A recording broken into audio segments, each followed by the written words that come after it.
Right. Let's go to TikTok.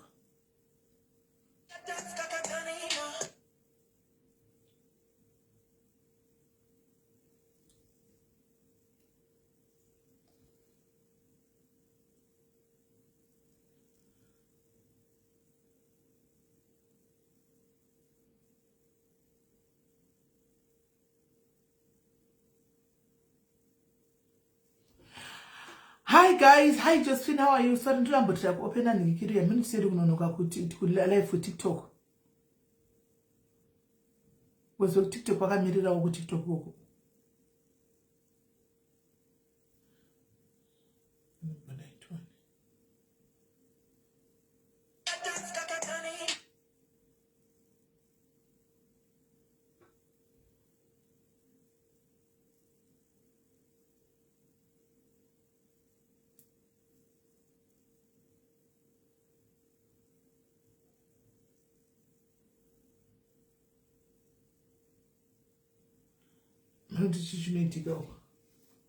Honestly, I don't know.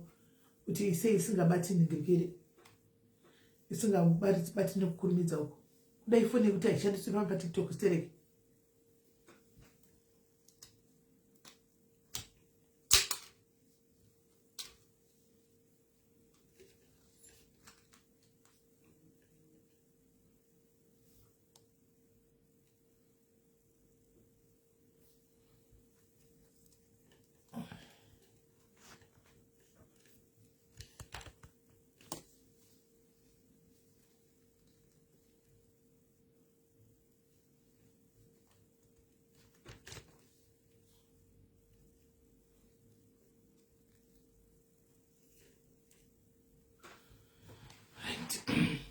Right guys, it's share live guys, share live guys, share live. I'm trying to go TikTok. I'm not even kuramba kufura TikTok name again.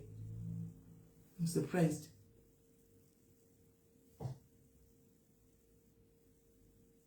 Funny kuramba kufura TikTok. I don't know what name again.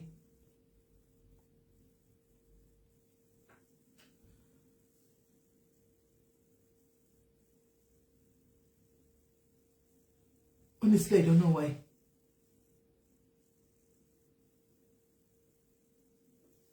Maybe just say.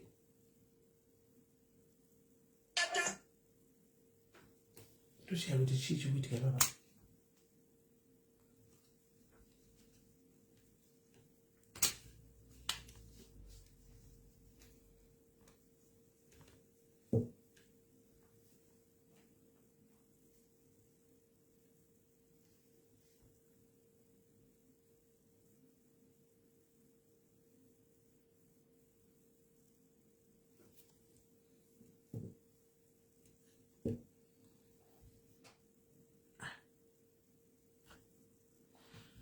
And this guys, you could have over a TikTok phone. I don't know what name okay. And this is what you quit. I don't have over a phone TikTok phone. You don't have over a TikTok, guys.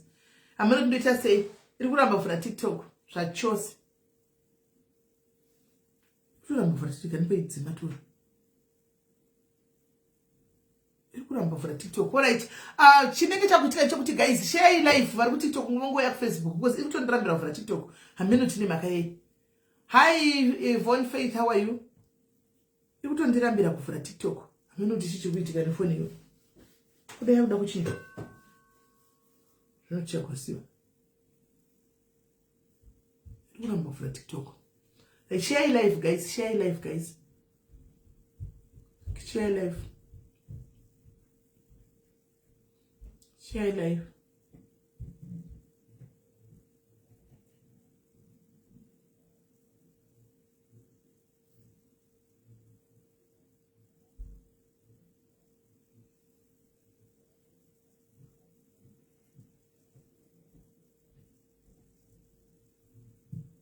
Yakuita manje yanga chitoramba ino yaita yatoiziva ngaita on yaita manje yanga chitoramba sanga chita kudzimwa tingwe dzimwa yoita on right yaita right. Muri say guys, how are you guys? I hope you are all okay guys. I think TikTok yaita manje. I hope you are all okay guys. Muri say guys, how are you guys? Tegaiva mushaiva guys. Tine guest ya tina yo pano. James Mpupuri, long time. How are you, homie? Tine guest tina yopano. So the number to call will be pinned. We are mudzidze. Timbo dzidzawo guys. Shatinodzwa kune vamwe. Kunda ndikukumbira kuti upine number ku Facebook. Pina number ku Facebook so that people vazive number yekufona because vachafona pa number isiri iyo. Vachafona pa number isiri iyo. Guys, ndakaona chinhu chiri pa special. Ndikatenga chinhu chiri exercise chauya ichi.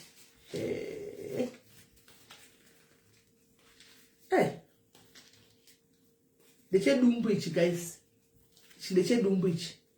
Saka unopinza makumbo ako mukati umu, unopinza makumbo ako umu. Dai, tione. Manje munoona sei? Unopinza makumbo ako so. Unokona chiri pasi. Wakavata pasi. Uchiita. Tatena girls muri sei? Wakarara pasi anona. Ndechedumbu. Nemusana. Uchigwa nacho. Hanzi chinoita ndinacho. Chinoita here mashi? Yes, ndozvandoda kuti ndiite. Saka ndakaoda uchangu ndakaona mwachishandisa. Saka ndandochishandisa okutanga ndinenge ndakuchishandisa ichi. Mudeme kuisa makumbo muchidonza uchidai. Right. Saka panopinwa nhasi guys number inofonwa neishi. Number inofonwa nei. Antika. Takamirira guest wedu guys. We are waiting for our guest. Kuti auye. We are waiting for our guest. Itime anzi kupindo chida. Ndakachi order online. Ini mumba muno makutozara zvinhu zvejimu yemumba. Tunhu tunotengesa kuti jimu yemumba. Saka tunhu tinokuti jimu ndikutinisa kuAfrica ona. Ndikutinisa kuAfrica kandi ndikuti uchita kuAfrica. Nenda kunojima kumba ukumbu. Ndesingazani unojoina jimu ndokujimira mumba kwangu. Hanzi nhasi ndiri kumusha kwandau. Vari right here kwandau. Nenda kujima ndiri kumba kumusha. Ndiri kumusha. Pa online anesi. So zvese tumajimu tetirimumba ndoita tedhimu changu chemumba ndaanacho. Pane chimwe chiripo futi zvechekuita chemasquats ndaanacho. Ichi ndaanacho. Pane chimwe chemabiceps ndaanacho. Saka jimu yangu iri kutozara. Ndinoenda kunoitira kumba. Ndisingazabhadhari madhola ejimu. Ndinoenda ngojimira mumba. Saka isakura kaisuka takutoita chembere kata kutochembera saka zvinenge zvichitoita kuti tigare tiri hanzi unoita yatiza comment auye vintambe tsagumira ari kubasa kana kauya tiri pano of which nasi tinenge tine vanhu vedhudhula ku TikTok manheru so on Facebook I'm also inviting you because this deshen tiyatsonzwa let's agree navo ndivo vanhu vacho vari kutanga message andika so if they want a dialogue so kutaura kwavakaita kuti varoda dialogue vari kubvuma dialogue iyi I'm very much willing to kubvuma platform. They are coming tonight and let's bring our questions. Let's have a topic here now. We start from that.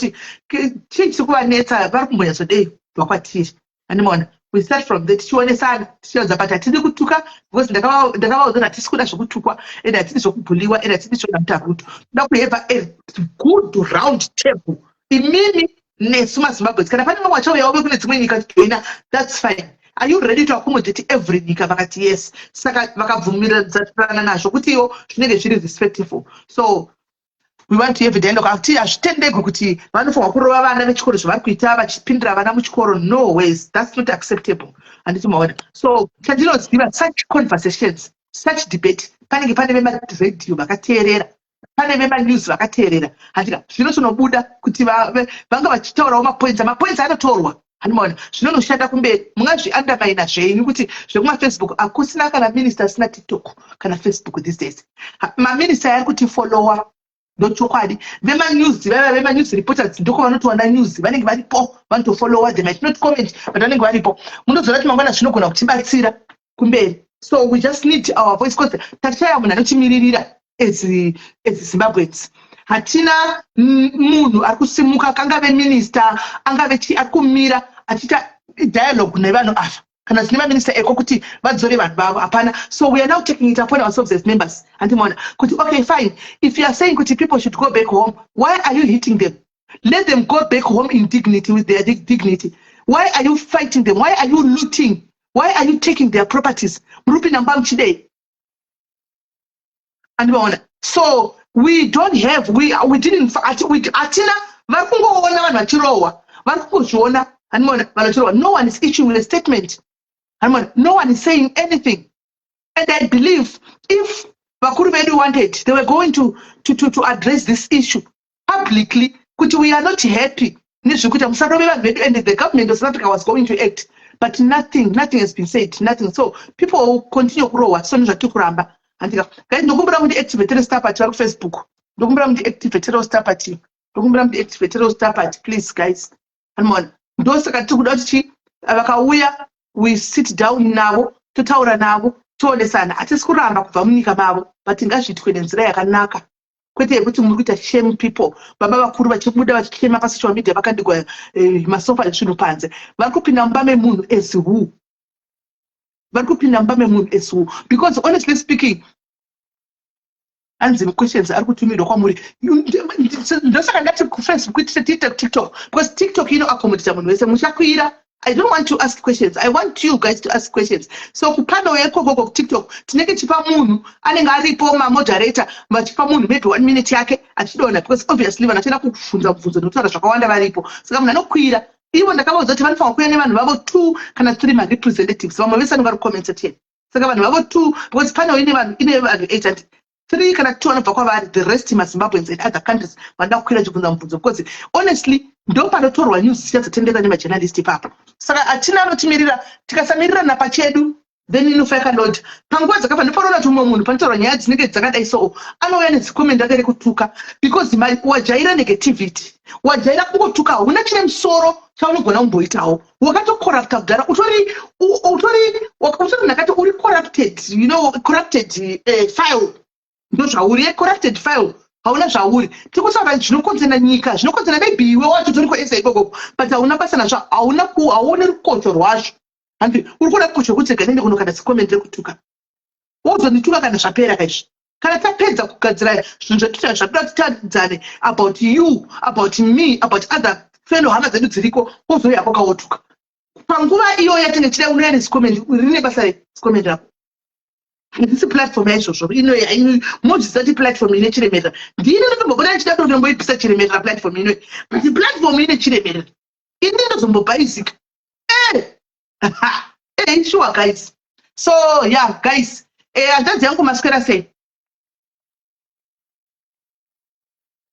Taswera maswera sei Sismel? Taswera, sorry kumbokuti disturb imbijana tichiita zvatanga tichitaura zvedu panapa. Right.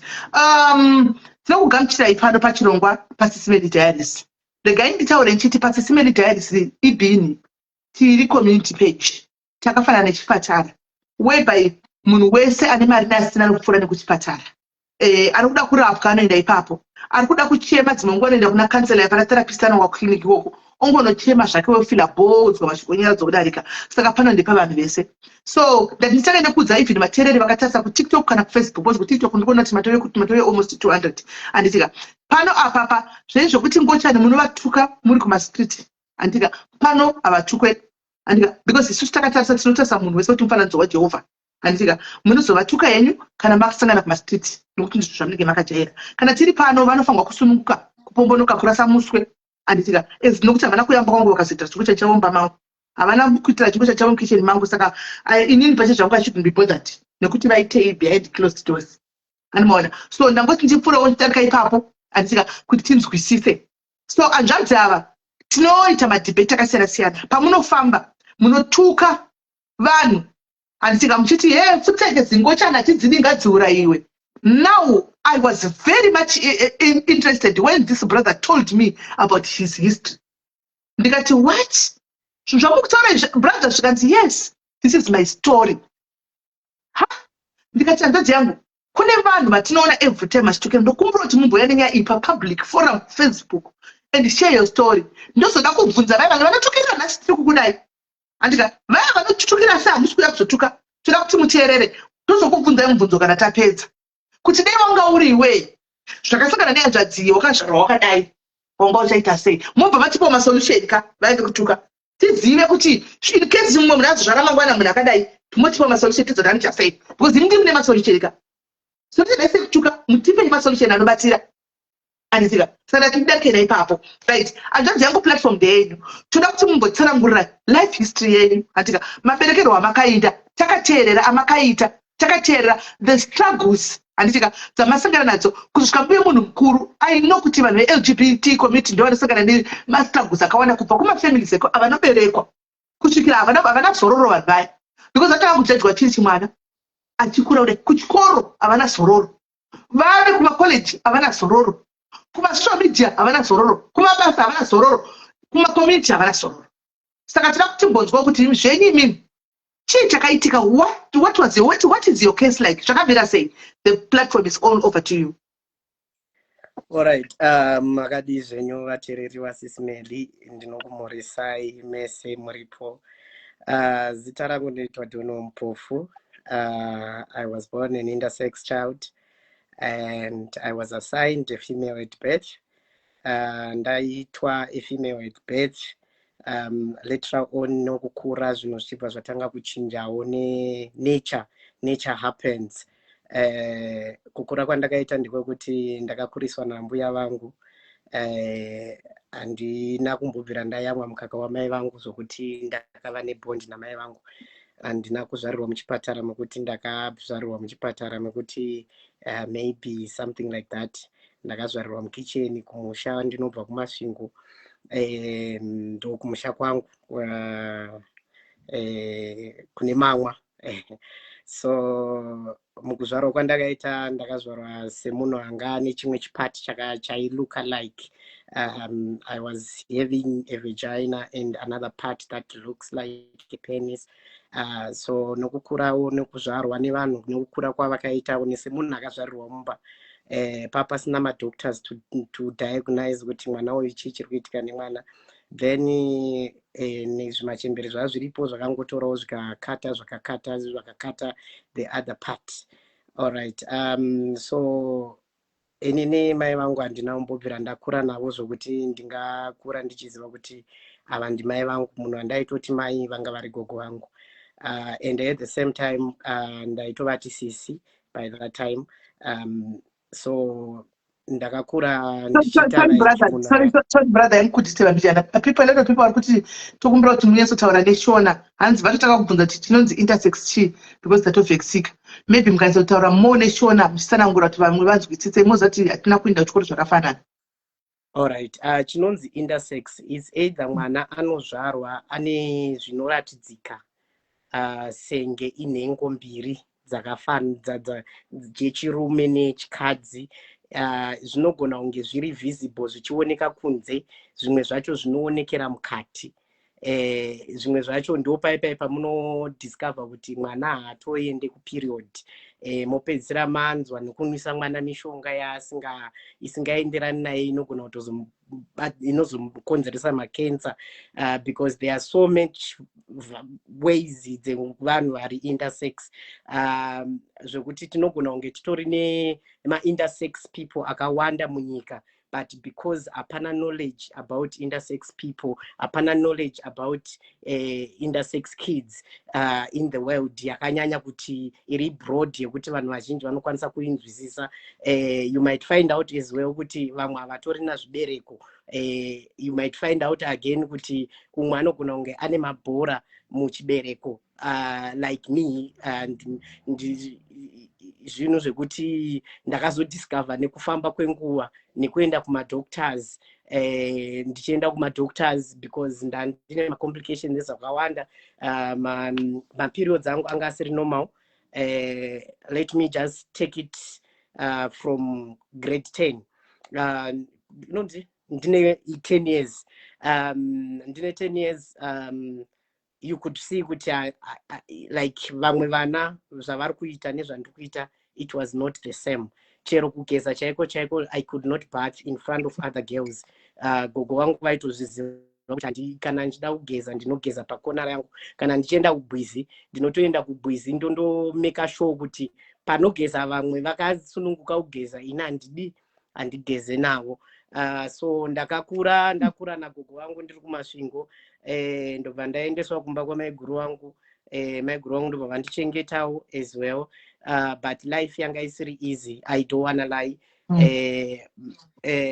Munoziva kana uchichengeterwa mwana neumwe munhu, handidi kumbokunyeperai vabereki, and ndinoziva kuti vakawanda vane pfungwa dzekuti hama dzekwamai dzinobata vana zvakanaka. Inini ndaitova kuhama dzekwamai dzacho idzodzo, but life yangu haina kumbobvira yava zviri right, handidi kunyepa.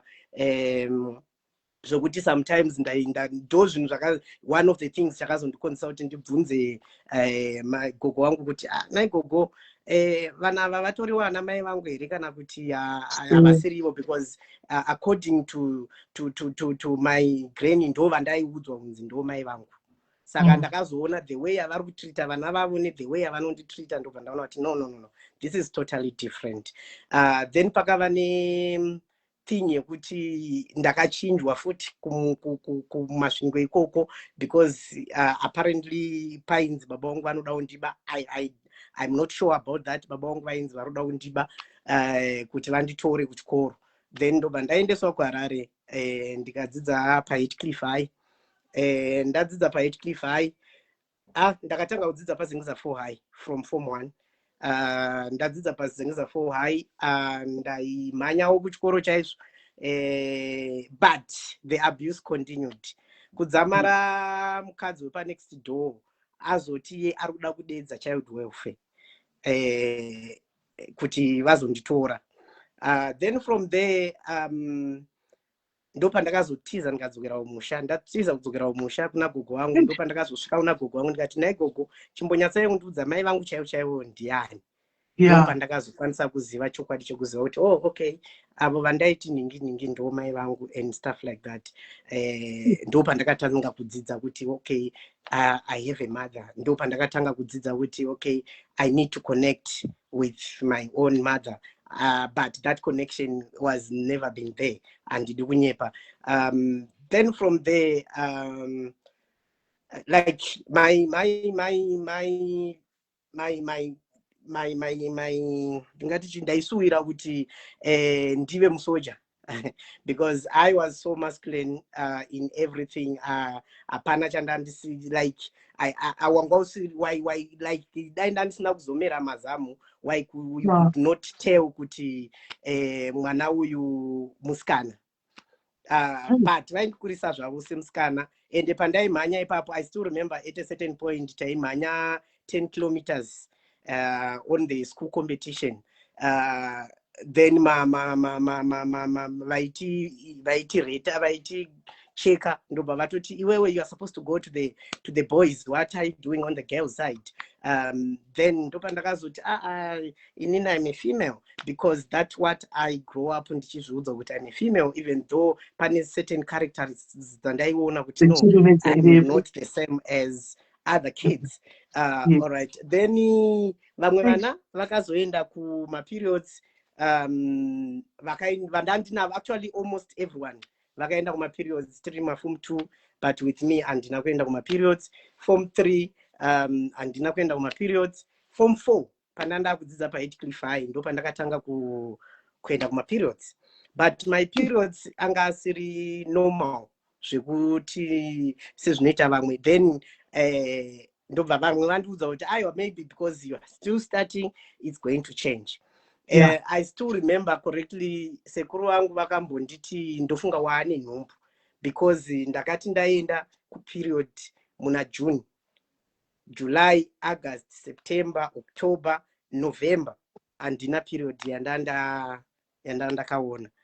So sekuru vangu ndobva vanditi hai muzvaya ndofunga watova nechi waane nhumbu. Then they went and vakaita zvekutsvaga ma-pregnant test, but for sure I could know kuti handina murume wandadanana naye. Then because this terminology of saying intersex hapana aiziva kuti chii chinonzi intersex. Then from there ndo pandakazorwara ndobva ndarwara zviri serious, ndobva ndaendeswa kuchipatara. Ndo pakazoti madoctors vachiona machiexperimenta, ndokuona kuti no, there's something different from this child. Haasi normal in this way, haana kufanana nevamwe vana vatajaira kuona. From there kuti vakazozvidiagnosa vachiti kudi handizivi kuti zvainzi chii. So gogo wangu asati vashaika ndo pavakazondipa a bit of history kuti pandakazvarwa ndakazvarwa ndakadai ndobva vazodai. So the reason chakakonzesa kuti zvidai, it was because of this. Then from there I started living my life without pretending I was dating girls. Ndo pakaita politics dzakaitika kuZimbabwe muna 2008. Ndandiri part of those politics because ndandiri kubato reMDC. Saka ndiri kubato iroro vaitoziva zvandandiri, and ndaizama nepandogona napo kutaura about inini kuti ndakamira so. And by that time ndandisati ndanzwisisa kuti kune chinonzi LGBTQI community. Ndaingoziva kuti kune chinonzi ngochani, kuti ndizive zvemaletters kuti zvinozoenda zvichienda nekupi, zvizozoenda zvikuenda nekuma intersex, zvizozoenda nekuita sei, ndandisingazvizivi. Then from then ndobva ndatanga kupusha agenda yengochani ndiri kuZimbabwe, ndichipusha that agenda yengochani. Ndo pandakabva ndava mixed up kunyaya dzepolitics. Ndava mixed up kunyaya dzepolitics, ndobva ndabatwa. Ndo mazuva aitumirwa mayouth eZANU-PF achenza endai munotora vanhu veMDC vauye toda kuti vajoine bato. Ndo pandakabatwa, ndobva ndaendeswa kubhesi ndikarohwa kwete mbichana.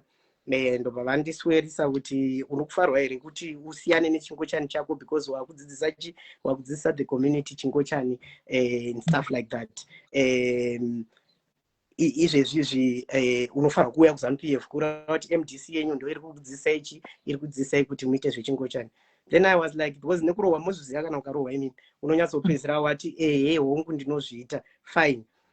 Then from there ndobva ndavandireleasa, vachindipedza kundireleasa ndo pandakabva ndamhanya kuuya kuSouth Africa ndikatoona kuti better ndiende kuSouth Africa because at least ndikaenda kuSouth Africa I will be safe that way. Ndokuuya kwangu kuSouth Africa, ndauya kuSouth Africa, that's whereby I found a welcoming community whereby ndaikwanisa kuexpressa myself. Ndandisina basa nokuti ndakisana nemusikana uyu zvozodai, ndandisina basa nazvo izvozvo, handiti muri kupaona. Then from there ndo pandakazorwara futi, ndakarwara futi ndobva ndaadmitwa kuOR Tambo. Ndaadmitwa kuOR Tambo ndo pavakazodiagnosa kuti uyu mwana akamira akadai because ndo pavakandoona futi kuti muchibereko changu mune ma-testicles. Vaona kuti muchibereko mune ma-testicles because the abnormal bleeding yaiitika muupenyu hwangu iyoyo yekuti sometimes ndinoenda kuperiod, sometimes handiende because sometimes ndaigona kutopedza kana gore rese ndisina kuenda kuperiod. Then from there ndobva vanditi we have to do surgery kuti tibvise ma-testicles aya, otherwise they will end up being cancerous. Then fine, ndobva ndati nini nekuda kwekuti ndaitya surgery ndikati I'm not gonna do the surgery, it's okay, I'm not gonna do that. So to cut the long story short, ndokubva ndazozamawo kuita connection namai vangu. Mai vangu ndobva vandiudza kuti as long uchiita zvechingochani chako handisi kudi handisi kuzokugamuchira. Then I started living a straight life.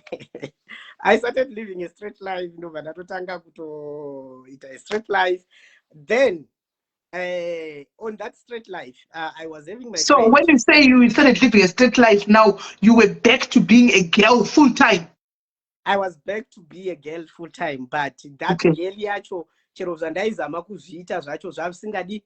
At the end of the day waingoona kuti aiwa pane zvinhu zvisiri kuita zvisina kumira zvakanaka handiti muri kupaona.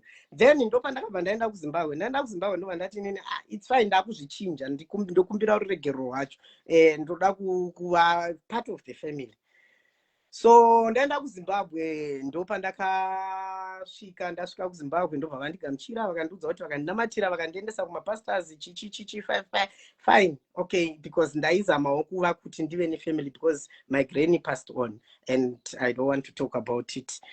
So ndaizamawo kuti ndive nefamily yekuti at least kana ndiri mudambudziko ndikwanise kuva nemunhu wekuti ndoziva kuti ndinokwanisa kumufonera. Okay, my mother was not there for me since ndichikura, but now ndakuziva kuti ndaana amai.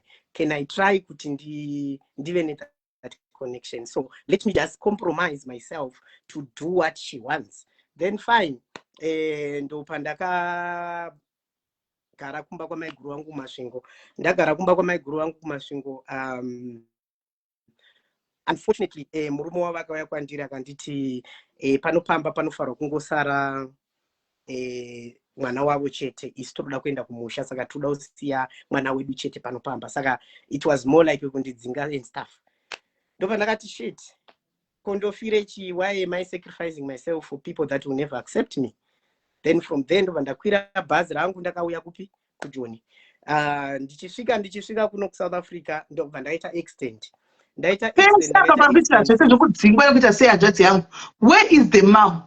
Like really, this story in a servant Bakawanda is no longer now about LGBTI community. It also involves mothers that abandons their children. So we want to hear, also want to know when you were all going through all these rough patches, where was your mom? And what was she doing? She was there. She even Nanasi avakwanisi kana kundi defender in front of people. She would rather take side vamwe vanhu besides her taking side remwana wavo. Nanasi variko, like right now vari kunze kwenyika. I'm not gonna disclose kuti vari kunze kwenyika kupi. Variko varinge varipo, like at a certain time I even tried to reach out kuti ndimbovaudzawo kuti my struggles dzandakapinda nadzo, what happened, so that she knows where is this anger coming from me, like the way that I feel like right now. And mai vandokwanisa kutoti mai vandokwanisa kufonera. There is mwana wehanzvadzi yavari muno Pretoria. She is the only person that I can say zvinhu zvakaoma, mai zvinhu hazvinaondimirira zvakanaka. As you can know kuti in South Africa things are not okay. Recently ndakapiwa rejection after all those years in South Africa. Ndakapiwa rejection yekunzi Aslam yako haichaita, hatisi kukupa that refugee thing. The moment ndakatova message immediately ndichipedza kuipiwa message iyoyo ndikati let me try kuudzawo mai wangu kuti aiwa ndozvaitika. What she did was she went online, ndobva vabuda online, ndobva vatosiyana nazvo, ndobva vatoramba vachienderana nenyaya dzavo. Ndobva mai wangu azoni Sorry my brother, did you say on live? Mati? Did you say on live? Did I what? Did you say she went on live? Online. She went online. Online. Vakatopinda online. Ndobva vabuda. Meaning to say the message vakaiona. Ndobva vabuda. Like it's not coming from someone who is important and stuff like that. My nino wangu ndakazama kuvafonera, she was not reachable because WhatsApp yavo yanga isingapindi, saka ndisina airtime yekuti ndivafonere. But pavakangolaita data ravo, the first thing that she did was, mwana ndaona missed call yako, what happened, what's wrong, are you okay? Like that on itself sometimes ndochete chaunenge uchingoda semwana mukundinzwisa. Then from there ndobva ndavaexplainera ndikati vati amaini ndoda kuexperimenta kwamuri izvezvi ndikuratidzei kuti vatete venyu vanoreply mamessage. Ndobva ndati regai ndinodhilita chifomu chandavasendera muone kuti havapinduri here. Ndaitoita screen share vachitovapo vachiona what was happening, and immediately after ndapedza kudhilita mamessage ndopa vakapindura message vakati muri sei, ini ndinofara chaizvo.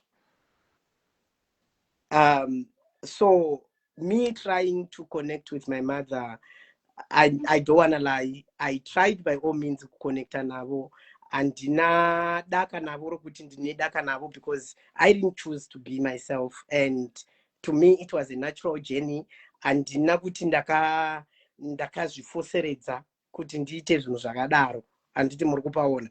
So okay, To cut the long story short, ndadzoka muno South Africa, then I started my journey.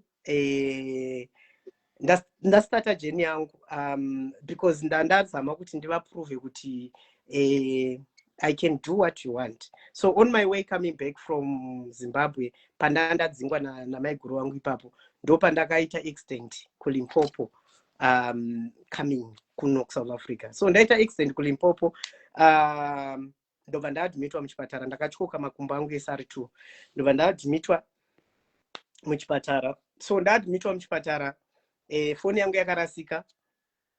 The only person that I could get hold of, it was my friend. So ndobva ndafonera friend yangu, ndaita extend shamwari chichi, ndobva auya aindivhakashira kuuya kuLimpopo achiuya achizondiona.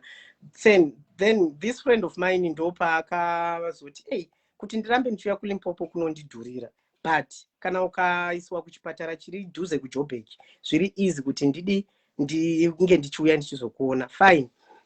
Ndobva ati, I'm going to pay for your transfer. Saka kubva kuPolokwane kuya kuno kune situation yandandiri, zvavisingaiti kuti vanditransporte ne ambulance yekudriver. They were supposed to come ne ambulance yemudenga, and by that time yaidhura, mari yanga ichiri mari. Ndopa vakabva vabhadhara, akabhadhara 15,000 kuti anditransfer kubva kuLimpopo and come here. So abhadhara 15,000 ndobva ndauya kuno kuJoburg, ndobva ndarapwa paOR Tambo, ndakagara muchipatara for about 2 months. Ndokuzobuda muchipatara for 2 months, ndabuda ndobva ndaenda kumba kwake. Obvious kumba kwangu handimoziva kana wanga wagara usisiaipo, hapasina chiriko, malandlord vanotora zvinhu. Ndobva ndagara kumba kwake. It's someone who was bathing me, it's someone who was doing everything for me. I don't want to lie, because ndakatyoka ndasingagoni kana kuita anything. So he literally was doing everything for me. Okay, fine. Then madeza ndandapora. I don't know what happened. Handizivi, ndingakunyeperai ndikati kuti nditi takadanana tikazowirirana tikadididi ndikanyepa. I don't know how did we end up sleeping together. Tarara tese. Then from there ndobva atoti ndarara newe, uchina kwachadi. You start being my wife. Okay, fine. Because I'm looking at me being rejected. I'm looking at me looking at the family. Vachindiudza kuti wewe you don't belong to us if you are not like this. Ndobva ndafunga futi kuti munhu wasacrifice akandondibhadharira 15,000 and all of these things that he was doing. That means inini ndini nditori demonic, ndini nditori nemadhimoni angu. So maybe ndikagara naye is going to be a good thing. Maybe Mwari vachandivhakashirawo kuti ndive munhu anochinjika. Paya ndagara nefesi uya takatochata tikatodidididi tikaita zvese zvinoitwa cultural. Fine. Hande pakuita mwana aramba. It took us 5 years for me to conceive. Hold on a moment.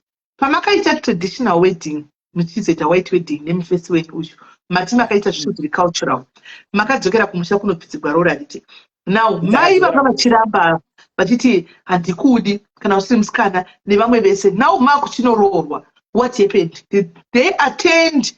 Vakanga vari part of that? Chichakaitika? Vakatouya chaiko vakatocelebrate. Mai vangu chaiyo vakati vari kubvisa mombe yekuti idyiwe nevanhu. Vakatocelebrate, vakatobvisa mombe chaiyo yemusi wemuchato, vakatenga stovhu, vakatenga mubhedha. Like everyone was celebrating kuti ngochani yedu iya yaroorwa, yadzoka ava straight. Handiti mukupaona. So ndobva ndagara nomuchinda tagara tese. Our sexual life yanga isiri zvayo that active zvekuti taigara tichiita sex zvekudaro, because ndandisiri attracted to him. Naiyewo handioni kuti anga ari attracted to me, because like handina kumbozobvira ndachinja kuti I think vakawanda vanotondiziva, handina kumbozobvira ndachinja kuti ndive girlish zvekutodaro. No, handina kumbobvira ndazochinja kuti ndive girlish zvekutodaro. Then from there ndobva tagara mbereko ikaramba taenda kumadoctors. Madoctors akati it's rare kuti munhu uya aite conceive because muchibereko make mune mabhora. So as much as you try kuti muite nhumbu, ukatoona aita nhumbu inenge itori miracle from God. Okay, fine. Ndazama kumwa zvese kuenda kumaprofita, ndazama zvese ndichizama kuti Mwari ndibvisewo mweya uri pandiri. And this guy knew kuti taito komenda tese kuti shamwari una bhebhiro rakadi rakanaka. He didn't mind because aitoziya. He didn't mind. Taito komenda tese. Hello my baby, how are you? Taito komenda tese kuti shamwari bhebhiro rakanaka chichi. Shamwari uyo ndikutomufarira chichi because he was my best friend. He knew me before everything, you know. So ndo pakazongoitawo Mwari, ndo pandakangorota, ndakarota magaya. Actually, sorry henyu kana musingawirirane. No, I know, don't know. Ndakarota magaya, ndarota magaya achinditi you are now pregnant nemwana mukomana. Okay, ndobva ndasvikawo ndikatoti so sure, fine. Ndobva ndamhanya kundotenga pregnant test. Ndinotenga pregnant test. Pakalaini kakari a bit tiny kasingaoneki kechituko kacho. Okay. Ndobva ndaenda ndikandotenga pregnant test inodhura inonzi chi clear blue. Right? Yeah. Vanana nganotenga pregnant test ya ndatoona yatotaura papa kutoti 2 weeks plus, meaning to say ndatova nechi nenhubu ye 2 weeks baya. Sharp ndatofara kuti Mwari maita henyu because pamwe mweya uya wakudi wabva uchingochadi wakubva wakuchienda ndinokutendai chaizvo Mwari maita kuti ndikonze. Fine. Ndobva ndachitanga bleeding whilst I was pregnant. The bleeding was severe and it was not stoppable. Zvekuti kadumbu kaikura, but waitoona kuti munhu uyu asisina ropa. Then the pregnancy was so complicated to an extent yekuti paOR Tambo vakanditi ndakarwara vakandiadmita paOR Tambo vakanditi zvoni for now we need to save one because as much as the baby is growing chibereko hachichakwanisi kuchengetedza mwana these testicles on the side. So that's why this severe bleeding is coming because these 3 things are fighting each other. Mwana ari apa, chibereko chiri apa, ma testicles ari apa. Saka now we need to do a surgery. Ipapo nhumbu yanga ine 6 months. Now we want to do a surgery. Ndichifunga kuti zvanditorera nguva kuti ndite mwana ndikati never. Kanga zvenyu. Tata vatowadzi pavakandidiagnosa pache papo tata atowadzi kuenda kuvisiting hour. Ndini uyu ndikangoti visiting hour ichingokwana chete ndikutiza muno muchipatara. Handisi kutombomira visiting hour ichingopinda chete handiti pavisiting hour havazotarisi chichi. Ndobva ndapinda mutoilet ndobva ndadambura tunhu tuya vanga vakaisa paruoko rwangu. Ndini uyu ndakatiza ndakaenda ndobva ndapinda muchitima changu. Ndipinda muchitima changu ndobva ndazovafonera kuti munditori patrain station because ndakatiza.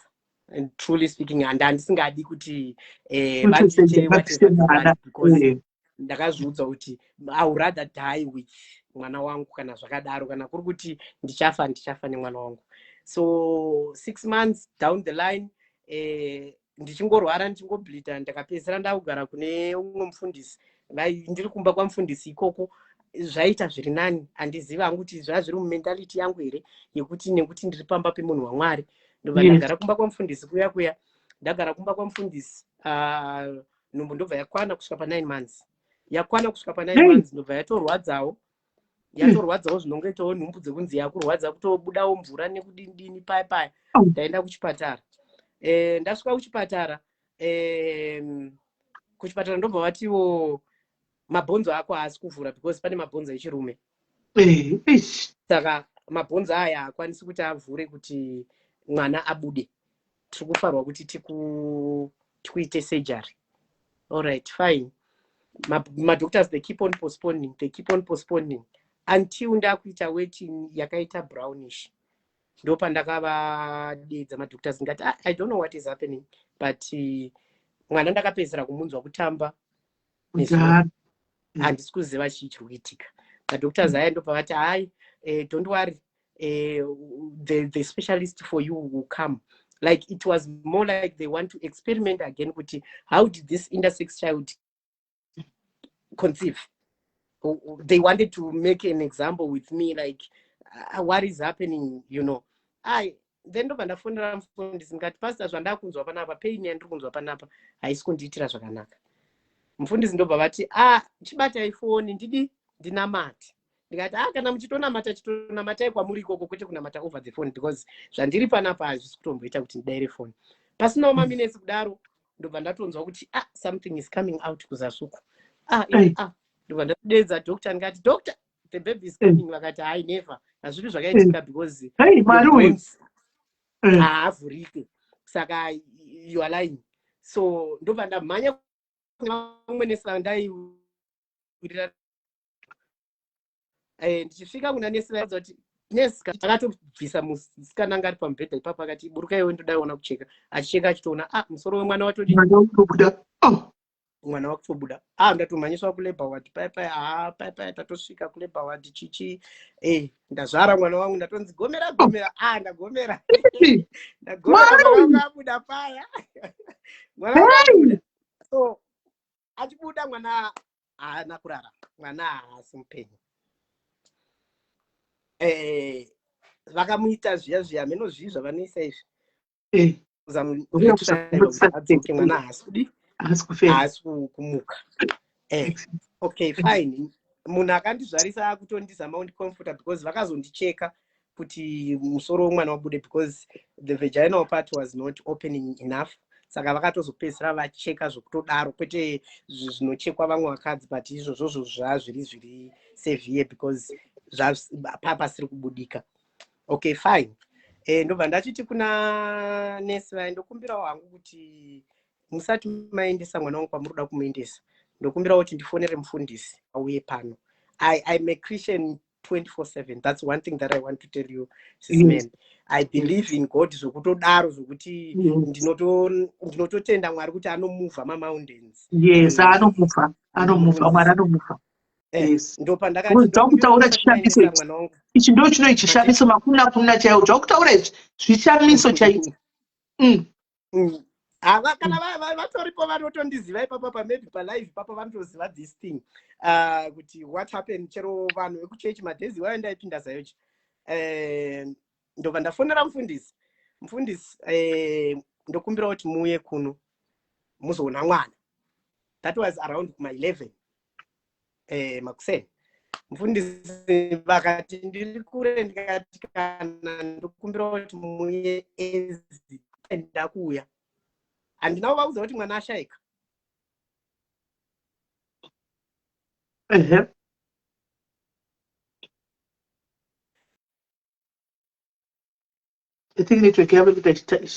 Sorry, pane munhu anga kundifonera.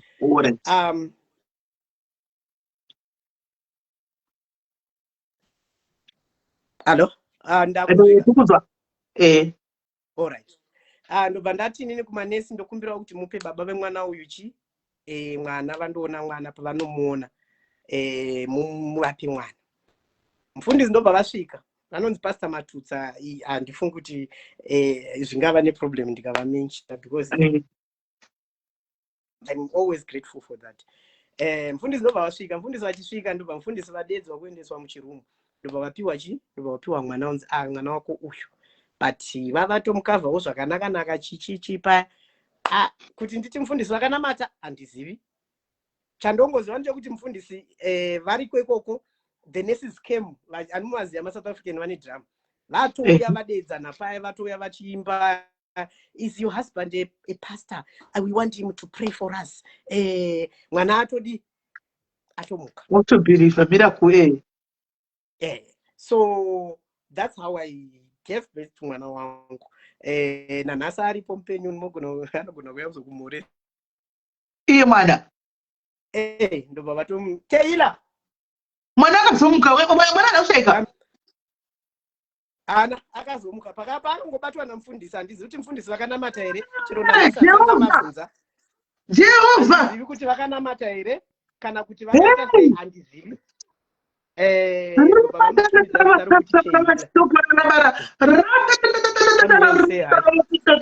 Hey! Eva. Hello. Hello. Hi, Kayla. How are you? It's Taylor. I'm fine.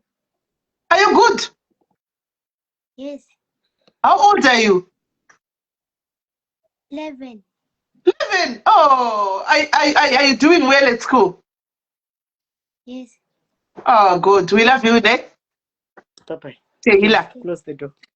Hey, Manono Shabisa, guys. Hey. So that is my miracle baby there. Mukatotarisa mwiri wangu wakazara matatu ake. Vamutumidza zita kuti ndikatoitirwa a baby welcome yepamusoro yekuti sisimeli nichazokusenderai kuinbox keke rake raakaitirwa pababy welcome. I will be forever grateful for vanhu vekuzayoja.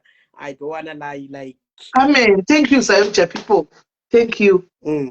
Not kuti ndingavararasa kuti nekuti ndazova kuno ndakaitirwa zvikuru kuri naMwari chaizvo. Okay, fine, to cut the long story short.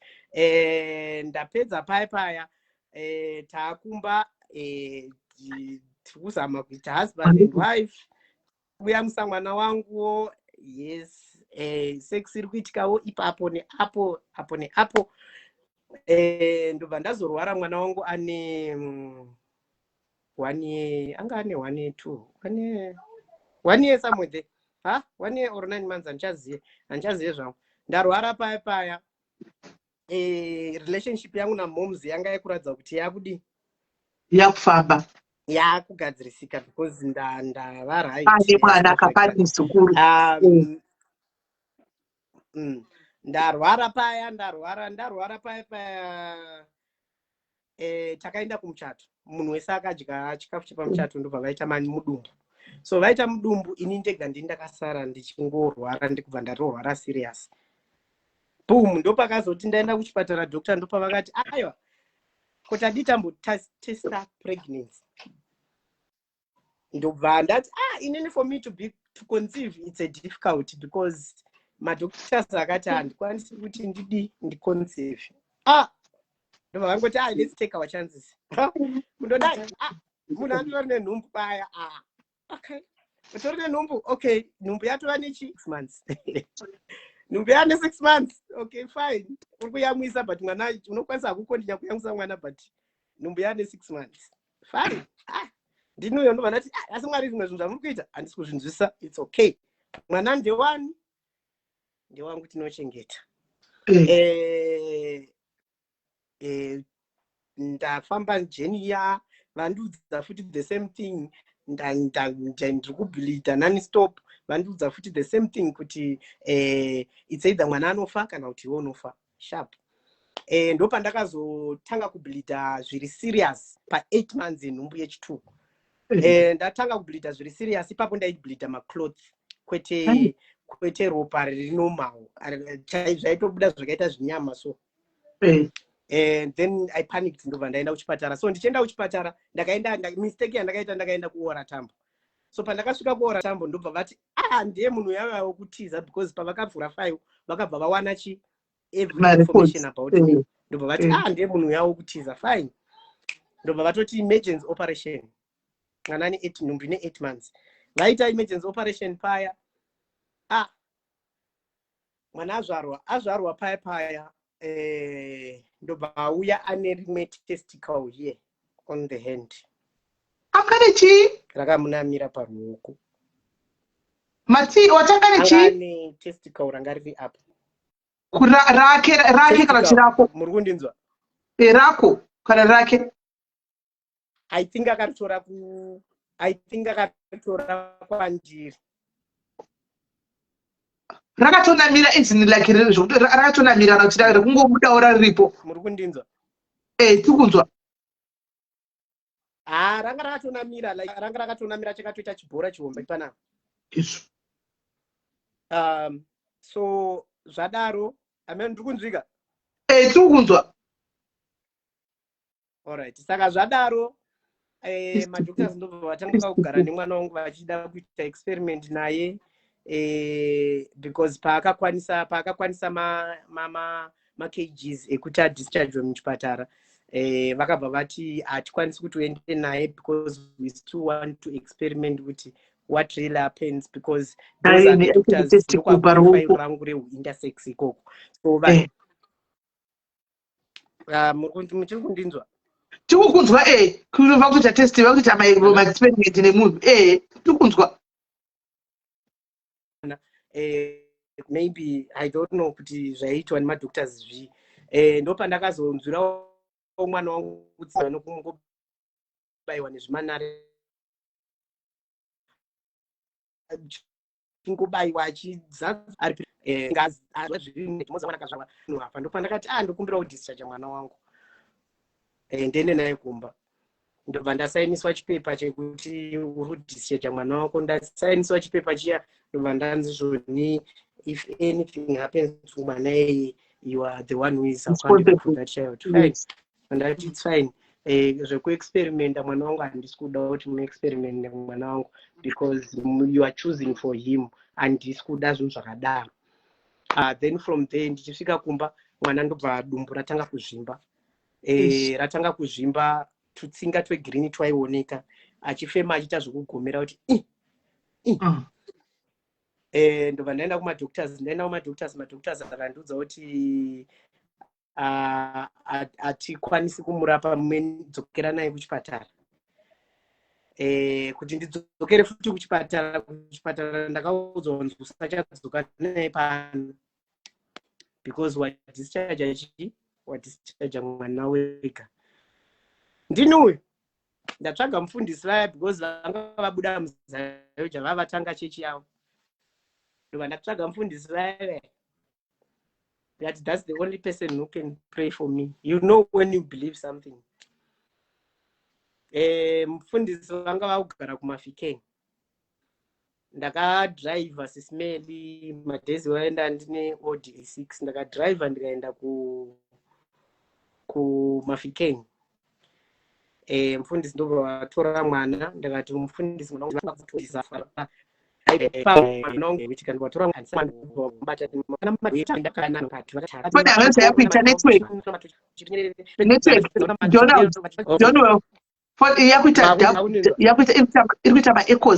double.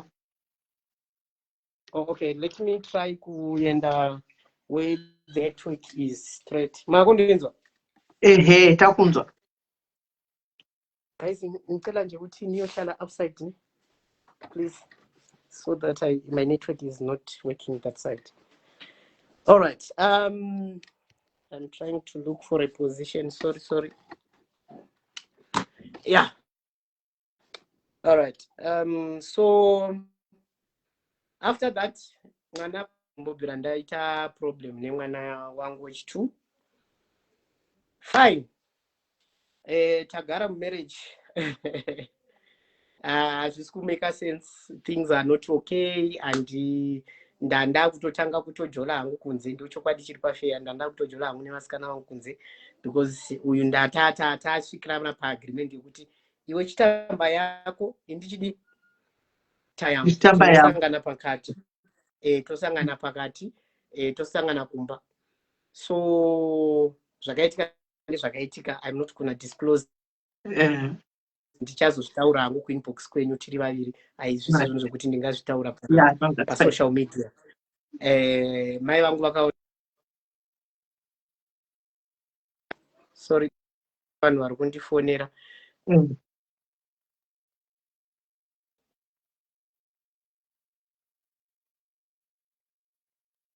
Asi vanhu vane miedzo shuwa yekufonera munhu achitaura palive. Vanhu vane miedzo. Miedzo chaigura.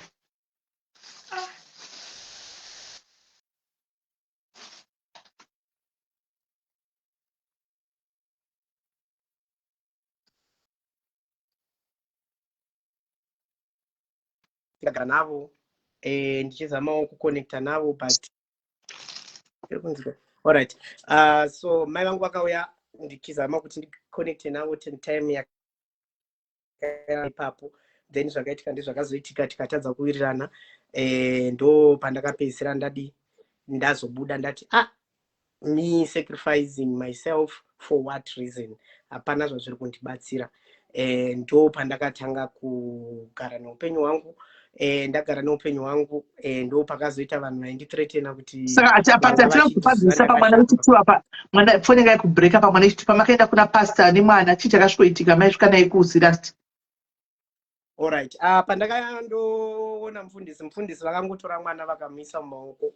Mwana ndobva aita dhodho, akabva aita dhodho riri severe ari kuti rakabva razadza chero nemufundisi vanga vakavabata, vanga vakamubata.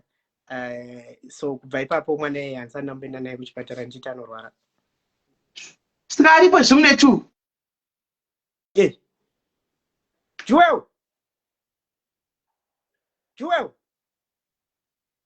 can you please call Joel? So yeah, then zvakaitika ndezvakaitika. Ko test kuya iri paruoko yakaindepi yemwana? Mati? Test kuya ngari paruoko yemwana yakaindepi? Yakazongodonha yega. Yakangodonha yega.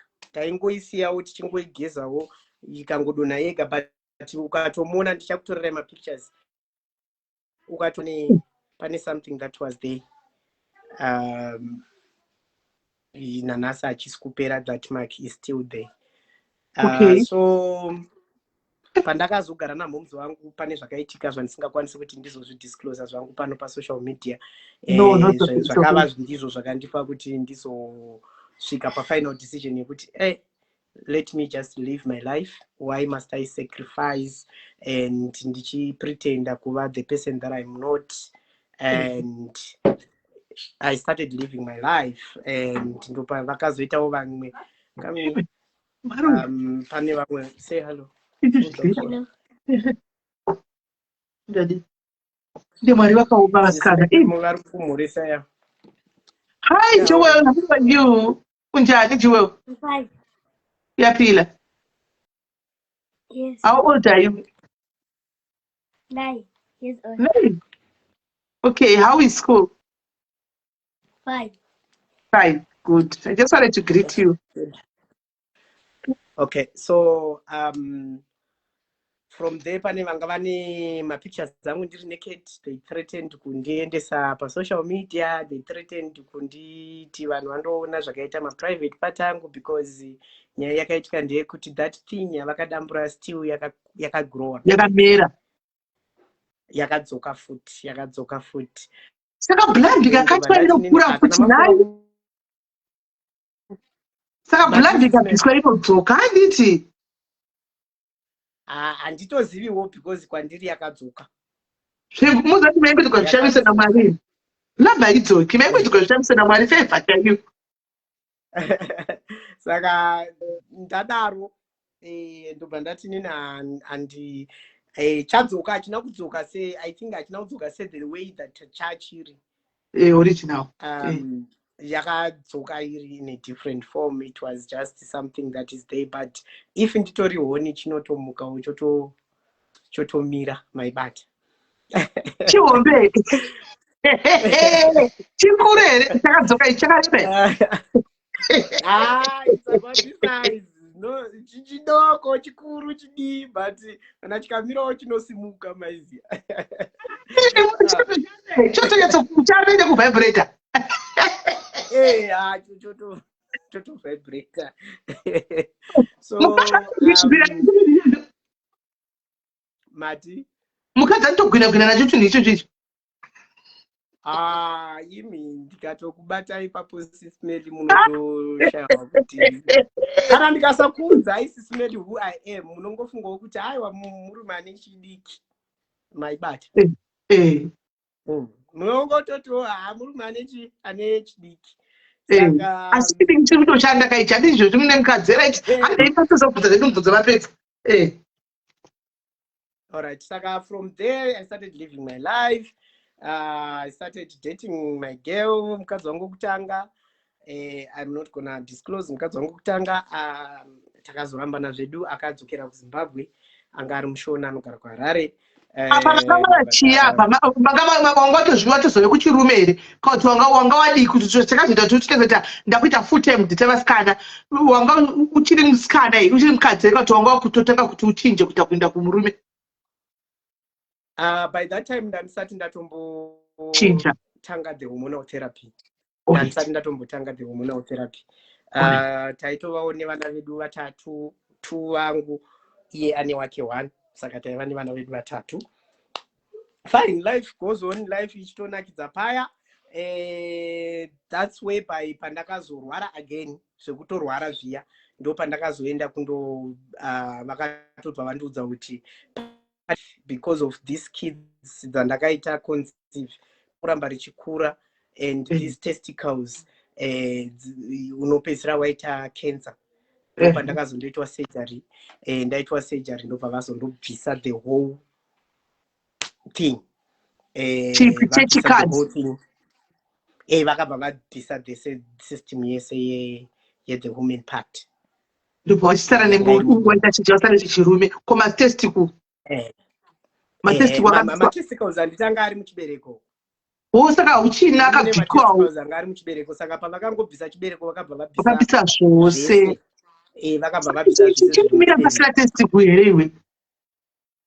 Chii chinonzi testicle, chii chinonzi orgasm sismen. Chii chakabatana namabhora. Imimi pamunoita mupaipai handiti mukatondotarisa zasi handifariri zvinyadzi. Pamunoita orgasm mupaipai mukatarisa kabhinzi kenyu kaika kanotombomirawo zvekutomira zvekudaro. But hamuna testicle, right? Meaning to say my feelings ndo anokonzeresa, haisi nyaya yekuti matesticles ndo achakonzeresa kuti munzi mamisirwa chinhu kana kuti chichaitika, but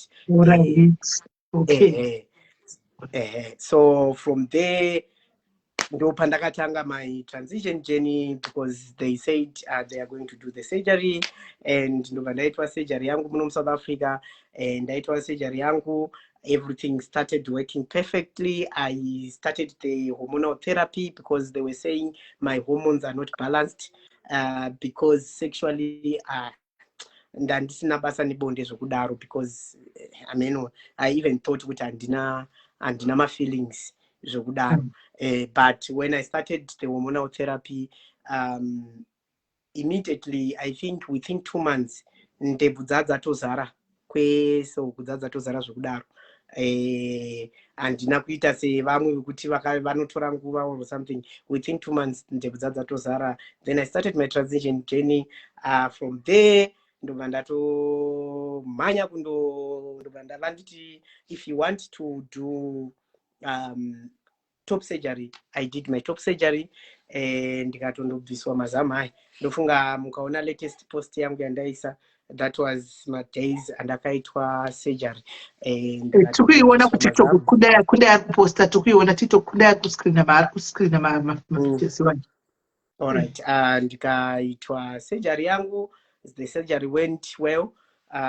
It was amazing, and from there I'm just living my life. Kana munhu ndikasatomuudza kuti ndiri ngochani, it's rare kuti azive kuti ndo zvandiri. So I think the best way that I could describe, I fall under the LGBTQI community, because remember, there's a lesbian, there's a gay. If we are saying LGBTQI, it's lesbian, gay, bisexual, transgender, intersex. Okay.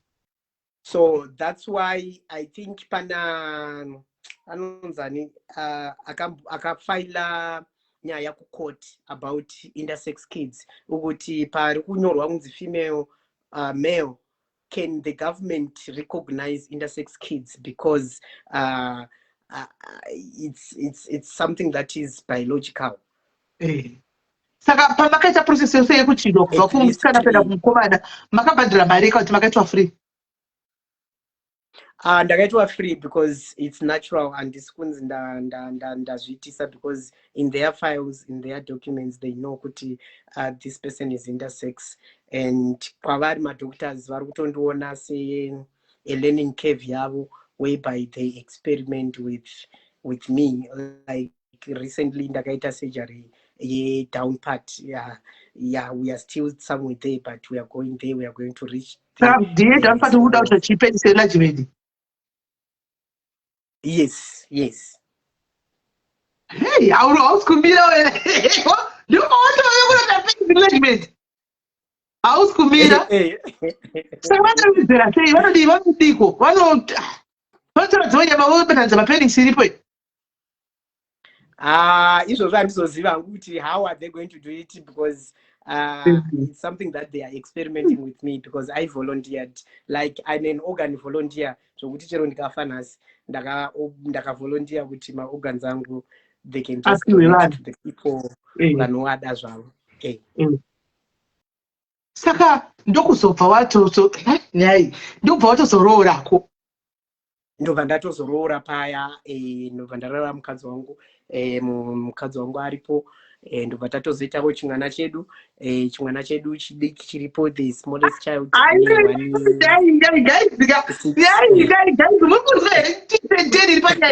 Munhu akazvara mwana uyu kuzarisa.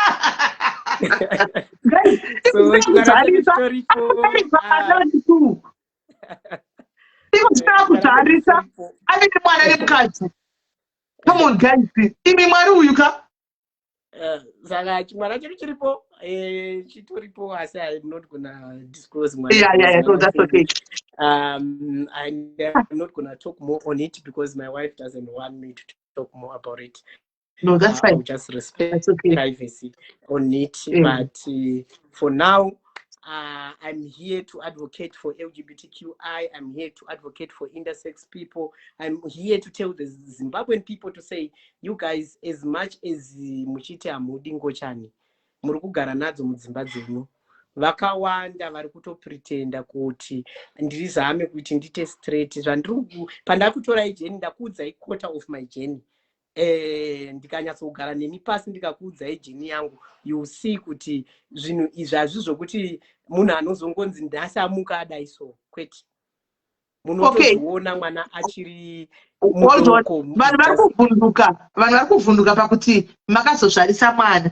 Andika vari kuvhunduka patiyo kwanzi no. Iye anozvasa sei akabvisa mabhora.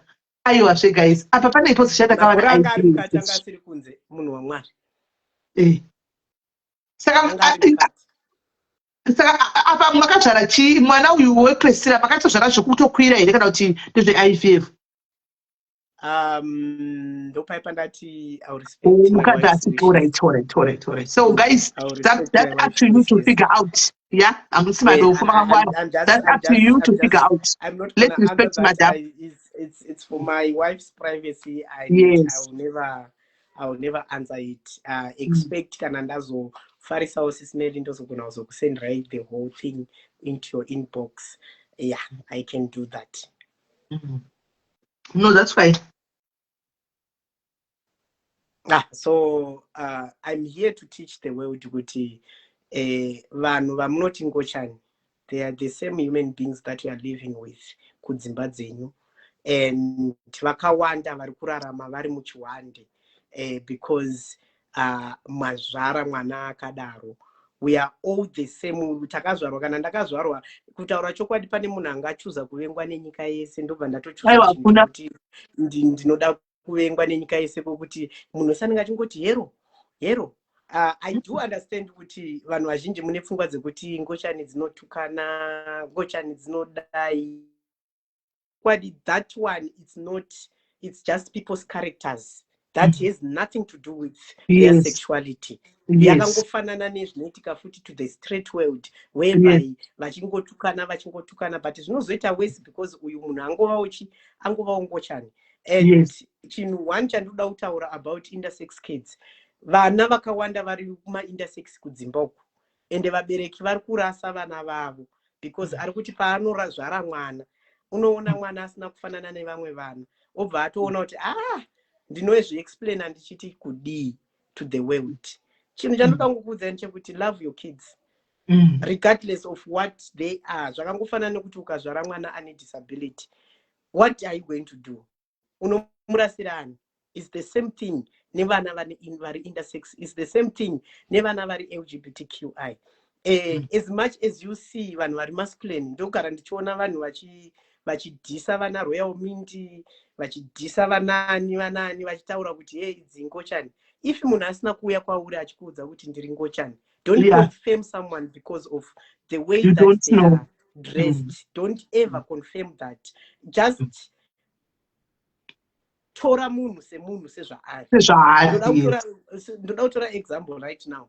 The way people loves iPhone. Mudiro amunomaita ma-iPhone 17, ma-iPhone chi. The real owner of iPhone ngochani. Meaning to say, iPhone iyo yamuri kutoshandisa, muri kushandisa chinhu chakainventwa. Handiti muri kunzwa. Kureva kuti before my gender identity, I'm a human being. Of course. Before ndisati ndakuudzai kuti ndiri ngochani kana kuti handisi ngochani. Ndofunga pandakajoina even live yaSisimeli pavakazoita kuti tizova this live. Sisimeli was what? Are you for real? You understand? Meaning to say, kana ndisina kutokuudzai kuti ndozvandiri, you will never find kuti ndozvandiri. Tenge picture rako irizo zuri chidedi kudai. Kuita chibaba mudhara. Zvokutoti kwaudza vanhu kuti ndakamboita madhamuka. Unorohwa nevanhu kuti ndizosara kuti jairira vanhu. Kuita chibaba mudhara.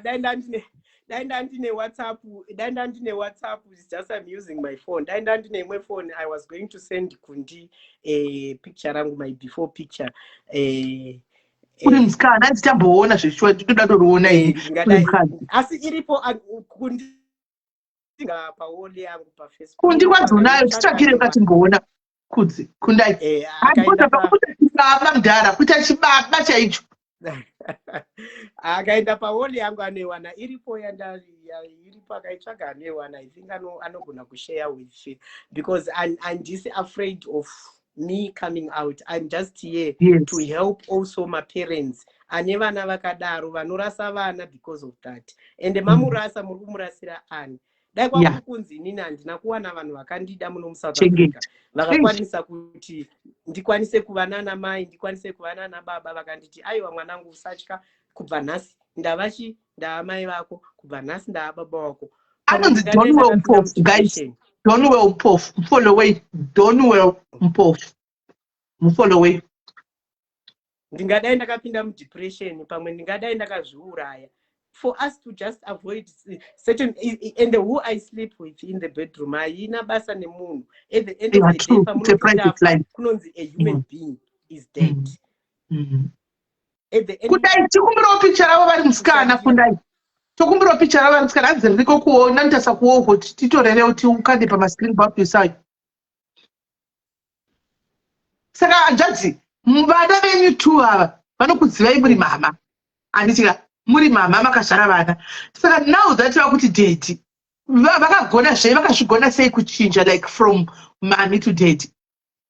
Okay, my kids, they never called me mama from the word go. How? Havana kumbobvira vandidedza. Muri kundinzwa? Tikunzwa.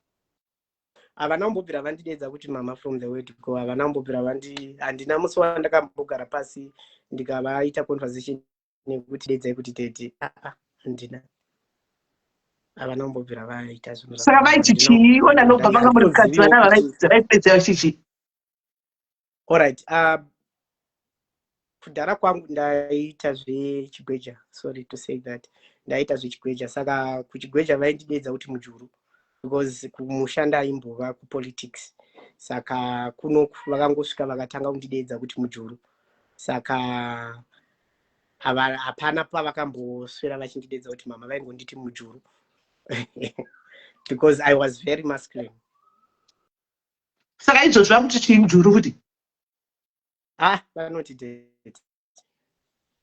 Vakazoita kuna kwai ndariona picture tipeiwo kana variona picture guys kuTikTok kandaiwo pascreen pakusara kundai bvisa iro sikuti sireyo revava ndisati kuda kurimirira kuriona picture iroro. Vanhu vese vachidza kuFacebook 300 something kuzara kuTikTok unoona picture.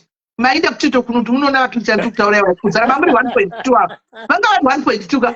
Vati ndabva kakwirira uko. Ndoko vakwirira kuti vanaona mapicture mukabva kudai. Muda zvinhu. Hey, let's talk about. Thank you for telling us your journey. This is quite an unbelievable journey, actually. But again, we see the hand of God in your story. And because there are people about to confirm comment section on TikTok, Facebook, my comments that because I've asked for I don't know what's going on. But still, you know, and stuff like that. Near the chopad. And now my question is open the comment section. Vaya vanoti kotsvane ngadzife ise muviri yenyu masikata nhasi ndobvunza wangu wokutanga. Now that you have heard this story, mukanzwa kuti munhu uyu akatozvarwa ane zvinhu zviviri, machembere, munhu semunhu akazarwa mukicheni ekumusha, machembere akatora decision because ndofunga vaidawo mwana musikana vanotuma pamba chichacherera mvura, vakati ngatibvise chichikomana ichi plus heve dzarasika dzakatipa musikana ari easy kumaitenda than mukomana, ngatibvisei chivakomana ichi tisiye chichisikana. Vakanodzisaidha vega vachembere mumba vana nyamukuta vaya vakacheka chichikomana vakachiti chisikana vakamukudza semusikana but akazvara netu, but later on zvakazofaindwa kuti chavakakusiya ndo chakachitori weak, chavakabvisa ndo chakachiri strong. Anga ari more of a boy than a girl. Munhu akazvarwa akadai, mubvunzo wangu kuti zvekwamuri nhasi, ndiwe wazvara mwana wako akadai, so tipeiwo answer. Munoita sei? Are you going to take this child and put her into a pit latrine toilet? Muchanoutsa muflash into muflash here. Munoita sei? Toti ndiwe iwe wasangana nazvo izvi, waenda kulabor handi waburutsa mwana wako mulabor muya. Vanhu voti makorokote mwanai, madhota kuti mwana uyu intersex, ane chinhu chechikadzi achicho chiviri. Uriwe mai unoita sei? Ndokumbirawo answer. Hatisi kutukana, toda kuonesana tifamba. Tine vanhu vakawanda vari kuzvarwa vakadai, but bravo to you Donwell for coming out. Vana vatauri nyaya dzakadai, vanoshinyira nadzo. Why? Because they fear judgment. Mangwana munhu anoda kukutuka nokutuka nezvinhu zvawataura izvozvizvi, so people they rather stay in their closets nezvinhu zvavo. Nekuda kwedu isu people like us vanokwanisa kujaja, kuzvita Mwari, kutora crown yaMwari kuisa pamusoro pangu, ndomira pataura tingochane ngadzife. Hatizivi story yemunhu iyeye. Okay. Hatizivi story yemunhu iyeye, hatizivi kuti yake kamira sei. Cheni chete kungoti vanhu ava ngavafe. Saka mwana wako wawazvara iwe akadai, kana kuti mwana wako auya, unokanda mubhini here kana kuti you are going to laugh and embrace your child? I would love and embrace my child sezvaari. Handingaratsi mubhini. Chero vakaita 10 vari kuuya vakadaro, ndichatongova ndasi vana vangu vari 10 vakadaro. Taita kesi yamai vakaramba mwana pano wavakazvara ivo mukicheni, kwete kuti muhospital, mukicheni yekumusha vakazvara mwana dai, vakazvara na mbuya. Mana mbuya vakatoona ipapo naivo mai vakatozviona kuti mwana wangu wadazvara abuda aine zvinhu 2. Ndo vakaita first kuzviona before mwana uyu aziva kuti ndakadiye ngari muchechi. Mai vakatozviona kuti mwana wangu ndazvara akadai so. But vakaita sei? Vakatiza mwana, vakamusiya aina nambuya, vakadisappear, vakarova pasi, vakati I've got nothing to do nemwana uyu. Akura vakazomumanikidza kuti kana uchida kuti wakazobvisa takambuya vakacheka nechikomana chiya vakachitisikana kuti ndikufarire inini, tanga wadzokera kuita musikana zvisere. Ino picture rava nemusikana iri, inai zvavaiti vemusikana chai. Anyway, asi bewa ndofunga kuti kuchirume ndo chaiko chaiko, kuchikadzi zvasiri kunyatsoita. Chirume ndiko kwamamuri chaiko chaiko. Ndo kwamamuri kuchirume. Apa chisikana apo pane pakati baisikembi tani. Right. Mai vakati vakamanikidza mwana kuti ndanochinja. Vakaita choice yemwana, mwana akapretenda, akanowira mukunotirega dida ndingonogara ndichingonzi ndarogwa pano kuti nditeri kuta kutenga ukama namai, but that was not who he was. He was just pretending kuda kufadza mai kuti aite ukama namai. Mwana wavakazvara rega mai, mamiri mai vamuna kukumbigwa kuti zvarai mwana, makanozvara mega pamaine munhu china kigwa muri mega kusazvipei. Makumanikidza mwana kuti ita so kuti ndidai, mwana akazvimanikidza. Tongotenda kuti pakuzvimanikidza chitongotendawo Mwari, akauya nevana vake vaviri. Ndo patotendawo Mwari napo kuti akanouya nevana vake. Ndo one thing chandiri so super proud. Inini chero ndikaenda kupi, chero mukaenda mukandotarisa mavidhios angu andinoitwa mainterview nevakawanda. I will never leave my kids. I'm a proud parent and ndakavazvara ndega. Handimbofi ndakanyepera munhu kuti ndakazonzi ndakabatwa chibharo ndikanyepera ndikapretenda. Haiwa, takatogara tose 5 years dzakapera kudai, mwana kusina. Mwari akazongondiblessawo. Aiwa, mapicha enyu chisikana tutomaona kuti mamakawandira kuchirume. Mapicha enyu tutomaona kuti makatowandira kuchirume kuchisikana kuzvaigori dzaitove nharo chaidzo. Mapicha enyu gatototaidza isu. Saka handina chero vari kutotaura mucomment section vanotaura zvekumagweja vanotoziva kutoti chero kumagweja kwacho wanga usinganditangi waitoziva kuti mujuru akasvika munopedzerana. Hakuzi kuti waigona kungonditanga. So, indura kufamba zvamufana mai apa mbijana. Sorry yenyu mai vadhono kana makatarisa but mabi yangu chichongo vetuka chatiri kudzana pano. Hatisi kumbosara chimbovadzana kana kuroverana kuningirira. Shuwa muri mai verudziwo pedze ndinovata sei makazvara mwana uyu. Pamakazvara muchiteva kunzi makorokoto makati mwanai. Imi mai vadhono makati mwanai mukaudzwa kunzi pane zviri kuitika pamwana uyu. Mwana asingatombodziva asina chanonzwa ndikacheche. Mukatoti chii chiri kuitika chikuda ikamwe miti makatoti bvisaite chikomana. Imi ndimakati besides kusare chibukuvere wera msikana makuzoramba mwana kudhamba mwana kusiya mwana kukuta kuchengetwa necommunity. Imi muriko muchifamba mwana kuchengetwa nambuya. Imi muriko muchimbaya kuita jonoka muchimbeya muchiramba mwana wamakazvara. Saka maida kuti adii kuraramisa mwana zvasiri simply because muda kurara kufadza vanhu kuti nyika itende ifadza next day inati vana vari kuzvagwa everyday. Tikuona vana kuzvagwa everyday vakadai so tokati imi guys vokanditaura kuti kamwana ako kanofamba seiko, kamwana kanofamba sei, kaenda kukomeka chishonge kamusikana unotokaona kari kadiki kuti kamunaka kamwana kari kufamba seiko ako unotokaona vasina tomboziva kuti vana vaingochani tinotozviona isana vakuru. Yeah, that's true. Vasingaguriri kumba kwenyu, vasingaiti kutamisirani kumba kwenyu. Kuri mimi munogwadziwa nei guys? Ndinobvunza. Munogwadziwa nevanhu ava vari kuzviraramira life dzavo mukugwadziwa nei? Mai vakazvara munhu, you should know better. You are supposed to be there supporting your child. Rega arambwe nenyika, rega nyika ijaje because zviri matiri sanga tema DNA tinongojaja, tinongovenga, tinongotaura zvakaipa izvi pane zvakanaka. Nyika ndizvairi. Komai vakazvara mwana. Komai vakazvara mwana. Iko zvino vanhu vakavana vakawanda varimo macloset. Vari kukurira maupenyu hunorwadza. Trying to impress vabereki. But hazvizvo zvavari. This is constant vabereki. Sapotai vana venyu. Isusu nyika ndingaiti jaji. But imimi vabereki vakazvara vana, sapotai vana venyu. Be there for your children. Kana zviri nyore, imimi vabereki vangani vane vana vakaita seizvizvi vamakaenda navo kunganga nekumaposita uchiti kwai madhimoni ngaabviswe kuramba kubva. Kana zvichibvisika makadi kubvisa. Makaenda kungani kwamakafamba makabvisa makadi kubvisa. Makadi kubvisa. Tikungoonetsana chokwadi guys, pasitambori kudii makomenti Facebook sore yanzi kumaona. Tikungoonetsana chokwadi. Hani maona. Pamwe vachina guys tikucha vana vari bita. Vakawanda kunzoko. Izvo mukuchema kucha dzotuka vanhu ichi havasive sekuti kune dzimwe ngota dziri sweet. Tisingatodayire. Saka kutuka vanhu kune dzimwe dzitori sweet dzekuti dzitori nemweya werudo. Koitawo dzimwe ngota dzinongotuka vanhu. Zviri mumunhu. Chero kwatiri kustraight kune vanhu vastraight vanotuka vanhu. Handi vazere vanongotuka vanhu.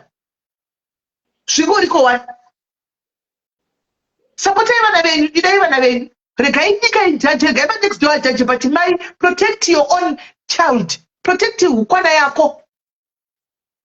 Saka kunotengesa zvokuti vanhu vakayati tikuda kura yangu chani mai mwana kutoti yakutemene kumba kwangu. Ndokwairi imwe yacho. Mwana wamakazvara iwe. Kana zvakadaro mwana wacho ariko chani vana mai vacho saka ndimune pane zvamakaita. Kana zviri zvinhu zvisinga zvokuti vanhu vacho vakadaro. Kura kuti imi vana mai pane zvamuri kuita zvamakabata kuti mwana azobuda akadaro. Tiudzei kuti makaitei. Tochiita nyaya. Tiudzei vana mai kuti makabatei kuti mwana azobuda akadai. Pane zvamakaita. Zviripo. Idai vana venyu guys, dzinorwadza. Tine vanhu vari bhita pamasocial media. Vanongotuka vasina chavaitwa. Now ini ndakazounderstanda kuti no, ukatora munhu yekuti shamwari ukagara naye pasika story yaanokudza upenyu hwega ukatora munhu ari bhita naturally. Haana basa kuti ari mabullet papi. Mwana ndizvo zvinomunetsa. Ndo vamwe vana tikuguruma vana vari bhita because of abandonwa nevaparents nanamai vavo nenyaya zvakadai. Saka brother Donwell, makazombona here mudhara wenyu? Mudhara ariko mudhara wangu tototaura zvakanakisa chaizvo. Zita rokutoti Dono ndiye akatozondipa when I met him. Ndo vakandipa zita rokuti Dono pandakavaona. So for now handidi kumbonyepa like ndoda kupa example ye I think a few months ago I think Kundi anogona kundipupurira. Takaita issue yemwana akashaika kuno ku South Africa. Munhu iyeye aimwa doro because of depression nekurambwa nevabereki. Yes. Then indasingamuziva hangu because I normally and I always ndogara ndiri munzvimbo yangu. Kana ndisina kuenda kuchechi ndiri kumba, kana ndisina kuenda kubasa ndiri mumba. So this child I think vakava depressed to an extent whereby they could find happiness in beer. Ndo zvoga zvinhu zvavanga vakungoti vakashandira mari yavo vodi vondotenga havo hwawa. So from the bit of history andakazonzwa vanga vakungonwa doro 24/7. Then from there they passed on vatori kumwa nemafriends ake doro. Shamwari dzacho ndobva dzafonera baba vacho kuti baba mwana wenyadi ashaika. Toita sei? Baba vakati ivo inini wangu mwana akafa kudhara. Handina mwana wangu akafa kudhara. I was surprised kuti komunogoti mimi wenyu mwana akafa kudhara chirudzi because tine mwana wenyu pano. Ndokumbirawo ndaida kuvatesta. Ndikati ndokumbirawo kuti muende ku police mundoita affidavit yekuti pa authority yekuti tiri kuge mwana wenyu. Sezvo mati mimi mwana wenyu akadii. Hatigoni kumusiya akadai akangogara kumochari asina zvaari kuita. Better timuvige because isusu kuno kutairarama naye tatisina problem naye. Ende for sure vakaenda vakatoita nevoice note vakaita nevideo record kuti ndiri kukupai authority, vakabata idea also ndiri kukupai authority, ndini baba vanhingi vigai mwana handina chokuita naye. Muri kundinzwa sisine. Takabatsirwa nevamwe maorganization ari kuAustralia, maorganization ari kuAmerica ikoko. Vana Kundi ava vakamhanya vachitsvaga madonation ekuti tiunganidze mari yekuti mwana yeye achengetwe. Okay, fine. Mwana mari yavapo takatounganidza zvokuma 15 to 16,000. Taunganidza 15 to 16,000. Ndobva tati isusu all right fine. Baba mari yavapo yekuti mwana aunzwe kumusha. Hatisi kuti mimubvisai mari yenyu. Kwete. Tiri kuti baba mari yavapo yekuti mwana aunzwe kumusha. Munhu wetransport abvuma kuti anokwanisa kuti mukangotipa address mwana anouya kuZimbabwe. Baba vakati ndati handisi kuda. Wangu mwana akafa kudhara. Fine. Ndo patakazorisiva call from vaizviti ndimainini here because mai vemwana uyu vanga vakashaika kudhara. Saka mainini ava ndobva vatifonera ndiri kuuya kurufu ndiri kuuya ndodidididi. Ndikati fine uyai taifarwa undogezesa mwana. Wanga uri musi weFriday. Handiri moziva muSouth Africa kana muchiita rufu munoenda kundogezesa musi weFriday or Thursday. Handichazivi. It was Friday. I'm not sure the Friday. Taenda kundovauya paya vakati musatombomubata mwana iyeye tiri mixed yevanhu because baba wake mushona. Then isusu tinobva kuZambia. Saka tine chikaranga chedu chatinoita. Fine. Tikati mama uyai. Vachisvika mama vaya vakati ndozvigezesera ndinozvigezesera mwana wangu. Vekupanda ndikavaudza kuti mirai pasaidi. Mai vati vari kudii? Vanozvigezesera mwana wavo. Mai vai vatanga kuchema paya. Mwana wangu, mwana wangu. Takangosekana takatarisa kuti muri kuchema muchiti mwana wenyu. But munoziva here kuti mwana wenyu anga achigara achirarama upenyu hwakaita sei? Muri kuziva here kuti mwana wenyu anga achidya chii? Muri kuziva here kuti mwana wenyu chii chazokonzesa kuti asvike pakadai? Sharp. Vapedza kudaro, vapedza kuchema, takangovasiya vachichema kusvikira vazvinyaradza. Ndobva vazvinyaradza. Vazvinyaradza kudaro. Ndobva vatanga kuti manje handigoni kusimudza chitunha ndiri 1. Anotyisa kugezesa. Ndokumbira kuti mumugezese. Then vekupanda ndobva vati because matidhirera ambwe hatichakwanisi kuti timugezese. Mukana mutoda kuti timugezese makutofarwa kuti mutibhadhare. Ndobva vavabhadhara. zvikanzi musamuzora mafuta. Imagine kuti mai vavo vakauya cooking oil, vakauya vakabata chigaba cooking oil kuita sekunonzi hakuna mafuta mujoni. Vakauya cooking oil ndo yavakazoresa mwana wavo, ende pavaimuzora nekuseri kweruoko. Ndikavabvunza inini kuti ko muri kuzorerei nekuseri kweruoko, zvikanzi hatisi kuda kuti anything that mix us with mwana iyeyo. Sharp. Taenda kurufu, akapiwa dignified, handidi kunyepa ngochani dzakamuviga, maybe anogona kusenderai mapictures, anogona kuisa mapictures, ngochani dzakabatana dzemuno muSouth Africa, handidi kunyepa vanhu vandonamata navo kuchechi because kune chechi yedu ino accommodate vanhu vakaita sesu. Kuzaija ndakadzingwa, ndikabva kuzaija ndikaenda kuFM ndikadzingwa futi.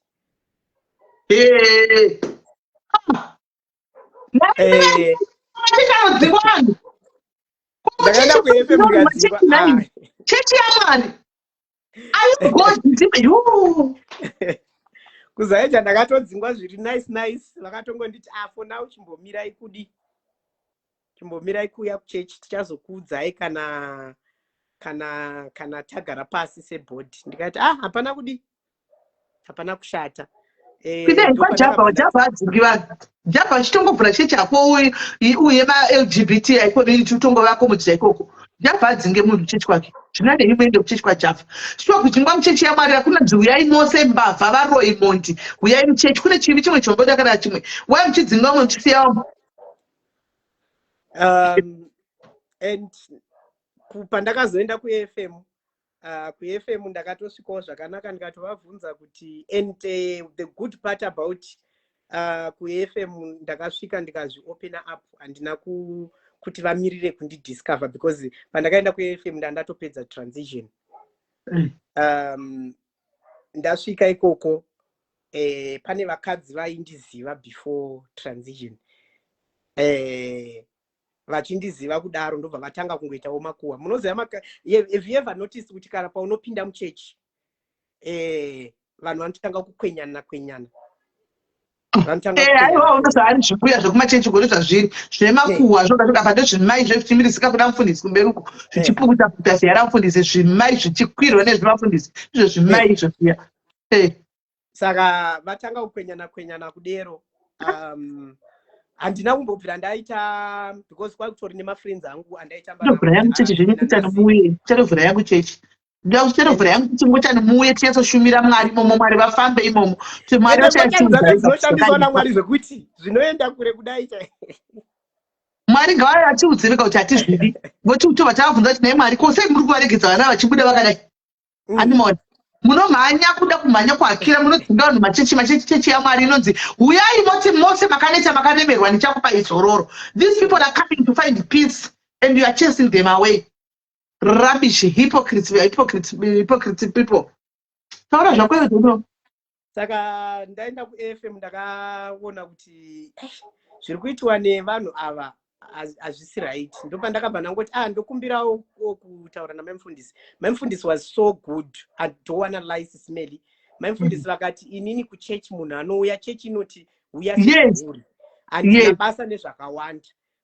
Uya ndinongokutambira as long usingaendi uchindotiparidzira, as long usingadidi, as long uchiuya kuchechi kuzodidi. Chechi kwako, as long usingadzisivana kuti taichungo chake kana kuti tingaita muchechi. Ndauya kuchechi tanamata paya. Then musi weNew Year takatomirira goredzva. Ndakatuma mwana kuti ndokumbira kuti undotora chibottle drink kumota undochera mvura patepi undivigire. Ndobva vauya nechibottle drink chiya ndatomwa mvura yangu paya. Hezvo vakadzi vaiva vakangomirira anything mistake. Vasikadzi vaendobva vachimhanya kuna mamufundisi kuti munhu wenyu mamuona here, muri kutoona chigubhu chibottle drink chaari kumwa nacho ichi, ari kutomwa doro. Havana kuuya kundibvunza kuti what are you drinking. Thank God mwana andakatotumawo kundochera mvura iyoyo anga ari mwana one of the leaders. Fine. Sunday yacho kuchechi ndakunzwa mamufundisi vakuparidza paya. Ndinogona kunge ndakakubvumira kuti munoziva, like she was literally addressing something. Tonzi vanaita vanokuparidza kuchechi upupiti vafundisa. Vanokuparidza kwamota zviya vanozvumira kuti upiti. Tonzi vanoita. Ndinoziziva kuti ndinogona kunge ndakakubvumira kuti uya sezvauri, asi zvokuzoti munhu asvike muchechi mangu achimwa doro, matatu achimabvumiri muno muchechi. Apa muviri wangu wakazara matatu evana vangu, handidi kunyepera isimeli. Chero mukatarisa vanhu vanondiziva chaivo vanotogara vachitobvunzana kuti uyu ndiwe here wakazvidhirowa apa because I look like my kids. Matatu chaiwo zvitori demonic. Munhu wangu ndobva atonditi baby, vanhu ava vasi kutaura iwewe here? Ndobva ndangoti it's fine, let's ignore it. Ndobva vatoona kuti munhu uyu ari kuramba achiuya kuchechi because ndandisina basa nazvo. Ndopa ndakazonzi after I think mama muna January, kwakupera kwaJanuary, ndopa ndakanzi tokumbira kuzoita meeting nemi after church. Ndobva ndatoti apo aichise after meeting yavo yapaya maimufundisi ndobva vati nyaya iri pano ndeyekuti kunzi chingochani chenyu hatina basa nacho muchechi, uyai, bhaibheri rinoti uyai sezvamuri, asi nyaya yekuzonzi muri kunwa doro muchechi. Ndikati inini kunwa doro, kana muchida izvi nditorei mundonditesta kuti muropa rangu. Ndofunga a lot of people vanotondiziva ipapapo, mundonditesta mubvunze kuti muropa rangu munoriwana here doro. Kana muchida kuwana chamunowana mungatowana cold drink, muwana koko because ndo yandiri addicted to. Saka zvizvo kuti munowana doro mumandiri, musi wenyu wainwa doro. Ndikati aiwa, ibvai matodedza mwana wenyu. Ibvai matodedza mwana wenyu mumubvunze kuti chinhu chandainwa chii. Haasiri here akatora bottle drink mumota akaenda akandoti ndicherera mvura patepi because vana vangu they didn't know kuti tepi iri kupi. Zvakamira zvakadai, zvakazenge zvakadai. Ndopa vakabva vanditi leadership muri kuti chii. Leadership ndopa yakabva yati tichazodecide, kana tadecide tichakuudzai kuti mouya here kuchechi. Ndikati sharp hapana kuipa. Ndopa ndakazowana hangu chechi inondi accommodata. Taipindira kwatema kuSprings, kudzamara tazokwanisawo kuzobvumirwa kunzi tivhure branch redu kuno kuDaveyton kwatiri.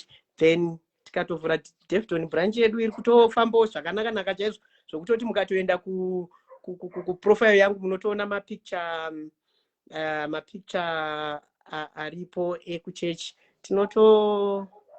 Tinotonamatawo Mwari, wamunotongonamatawo todzoka kumba toya togara pasi. Anyway, so vanhu vemachechi tichazange tichiuyambidza tiri kutobata pede tichazange tichiita hedu mavhidhiyo evanhu vemachechi ava tichivaudza vafundisi vatidza tina masoya media kuti chechi ndeyamwari, chechi haisiyei. Andika imi mungori vafudzi, kasi kana makufudza vanhu, makufudza nenzira isiriyo just to suit you, then munenge musina kumira zvakanaka.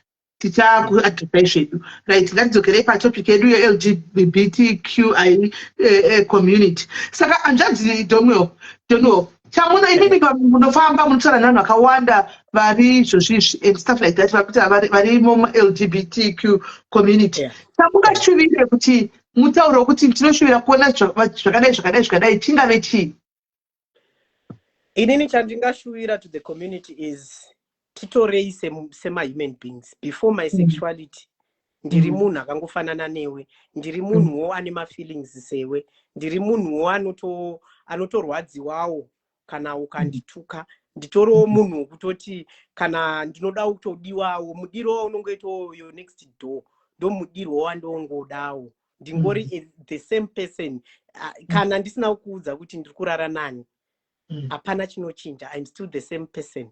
Kana dai izvezvi ndisina kuuya pano pasisimeli ndichi open up about my life, no one was going to know. Chero dai kwakuri kunzi ndadanana neumwe munhu izvezvi, kana ndikasamuexplainera kuti this is who I am, hapana anokwanisa kuziva. It's also the same thing like what is happening here in South Africa. Zviri kuitika zveku mazinophobia izvi. Nezuro ndaita interview neENSA vachindibvunza kuti what's your take on it. Ndichitovaudza kuti no, inini at the end of the day we are all human beings. Izvezvi ukafa apa ukadona, kunonzi padona munhu mutema akafa, hapataurwe kunzi padona munhu kwakati. kana pasina kuzobudiswa chitupa chinoratidza kuti uyu munhu ndewekuzimbabwe uyu munhu ndewekuMalawi, hapana pavanokwanisa kuziva kuti munhu uyu ndiani, ndewekupi. Vanongoti a black person has died. So chinhu chandinoda kungokumbira zvangu to the Zim community is hapana patinochinja. Chero ukazama kuti namatira kana dai ndaida kunamatirwa dai ndichinzi ndoda kuti zvibve zvinobvisika nemunamato, zvingadai zvakabvisika kudhara. Ndakaenda kumachechi akawanda mapostori. And one thing that I understand about the LGBTQ community, Sismeli, munoziva here kuti kuchivanhu vanovanzwisisa stereki, vanotinzwisisa stereki kudarika vanhu vanonamata. Of course, kuchivanhu havatorina kana basa nesexuality yako, vanotokugamuchira zvakanaka, vanobva vatongokuti it's okay, you are okay like that, because chivanhu chakakwanisa kugamuchira kuziva kuti unogona kusvikirwa nasekuru asi iwe uri mukadzi. Ndakambowa umwe munhu ane status anotori munhu mukuru mufunge achitaura rubbish kurutsa kutaura anzi iko zvine zvanzi kwanzi mapurisa anofana kusunga vanhu kumafunction kwatinoona varume vese vanopfeka vanoita zvechingochani vati variko. I'm like a whole big person like you who utter nonsense dzakafanana naidzodzo, you know, dei zvikakuitikira pauri mbogamuchira mwana akadaro chono chinorashai tengerai ipapo. Ende mukanyatsotarisa vanhu especially ngochani, mukanyatsoengeja nengochani dzisina hadzo madhirama, we are sweetest people ever. Tiri vanhu vatori right zvekutodaro zvekuti mucommunity yandinogara like pandakavingwa nevanhu vedhudhula, vanhu vedhudhula vakasvika kucrash, airane crash, vasvika kucrash ndobva vatanga kutaura zvisina nebasa rese foreign national kwere and stuff like that. Enda unoitira chingochani chako kuZimbabwe tione kuti vanokusapota here and stuff like that. One thing that I love pa community yangu vakamira neni because handina nzvimbo yandakabva ndo nzvimbo yandakatransitionera, vanotondiziva before and after. Saka handina kumbobvira ndavanza upenyu hwangu zvokudaro zvokutoti vanhu vanoti kupretenda or something. Saka vanhu community yakamira neni Sismeli, handidi kunyeperai. Community yakamira neni zvokudaro zvokuti chero nanhasi kushayiwa hako, otherwise dai ndaiwana zvokuvaitira ndingadai ndakavaitira zvikuru. Ndikuona South Africa vane zvakandosara ikoko vatotibvira zvavo ndokwazvakazarisa South Africa saka vangasvigoni vanodi kuzvitaura kuti kusere kwakuti wapiswa matayi kwene mabhasi ngavazvitaurika kuti hatidi ngochani kunoku vaona South Africa inoriita siyasiyana neZimbabwe kaSouth Africa. South Africa vanozvimirira vane kodzero dzavo dzavanomira nadzo kudai. So but anyway, let's move on guys. Ndikuona I can see a number of, you know, quite a big number of LGBTQI community iri kuTikTok uko iripo. Kana paine anyone ane anything to say and contribute kutaura or anyone ane mubvunzo, because we've got a heated debate iri kuuya na 7 dzekuno ku8 dzekuAfrica nevanhu vedhudhula ivava kuTikTok. Saka ndoda kuti tipedze nguva iripo nobheta 2-3 hours dzekuzorora tisati tazosumudzira, because ndikuona kuti end game racho takafita kuzodamburana nekudashurana ikoko anomaona. So kana varipo vanoda kutaura anything contribution kana kutaura kunarita their own story, andika uri sewe LGBTQI community mukana ndiwoyo. Number yakapinwa kuscreen yeFacebook, ameno kuTikTok kwa ana kupina ndofana kunongoisa macomments. Andika number yekufona anditi kana uri comfortable you can come and request kukwira kuFacebook, because live iri kuFacebook isi kuTikTok mangotiza ukumtuya kukoko chete anomaona. So munokwanisa kuuya mosenda marequest enyu mokwira and then you tell us atika kana mobvunza kana motaurawo zvamunoshuvira muda kungotaurawo, you know. You never know who's listening. You never know kuti pamwe pachata wawane moyo ari kumusoro changoti abidwe menu. So anzi ndine mubvunzo bvunza tione kana ndichigona kuverenga ukanyora I will read the question. Bvunza tione. Vanda kufona namba yekufona yakapinwa hapo yo +44 793 518 5943 +44 793 518 5943. vanoda kubvunza kana kufona fonai ipapo panamba idzodzo. Fonai tinzwe. But inini thank you Angie. Thank you Angie wangu. Thank you Angie. But vanoda kutaura taura mubvunze. Uyamutaura mubvunze. Hanzi nawe siwe kuLiverpool, let's spread love.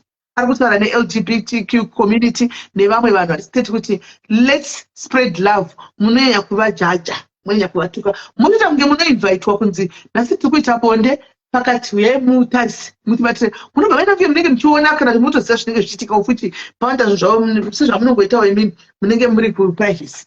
Naivo vanenge variwo kuprivacy. Plus, let me just be open up about this privacy part yekuti vanhu vanoita nezvemumabedroom. Mazuvano zvinhu zvinongoitiwa nengochani dzacho ndo zvamuri kungoita kumabedroom menyu. Vangani vakadzi vari pano vari kurohwa kumasimu 2 nevarume vavo. Uchichasiyana. Vakawanda vakadzi vari kurohwa kumasimu 2. Vakawanda vakadzi vanotomanikidza varume vavo kuti ndaichikumbirawo kuti undirime on my private part. Kurima ndokuita sei? So kurima ndokuita sei? Mati? Kurima ndokudi? Kudyana. Kudya private part. Yeah. Vanodya.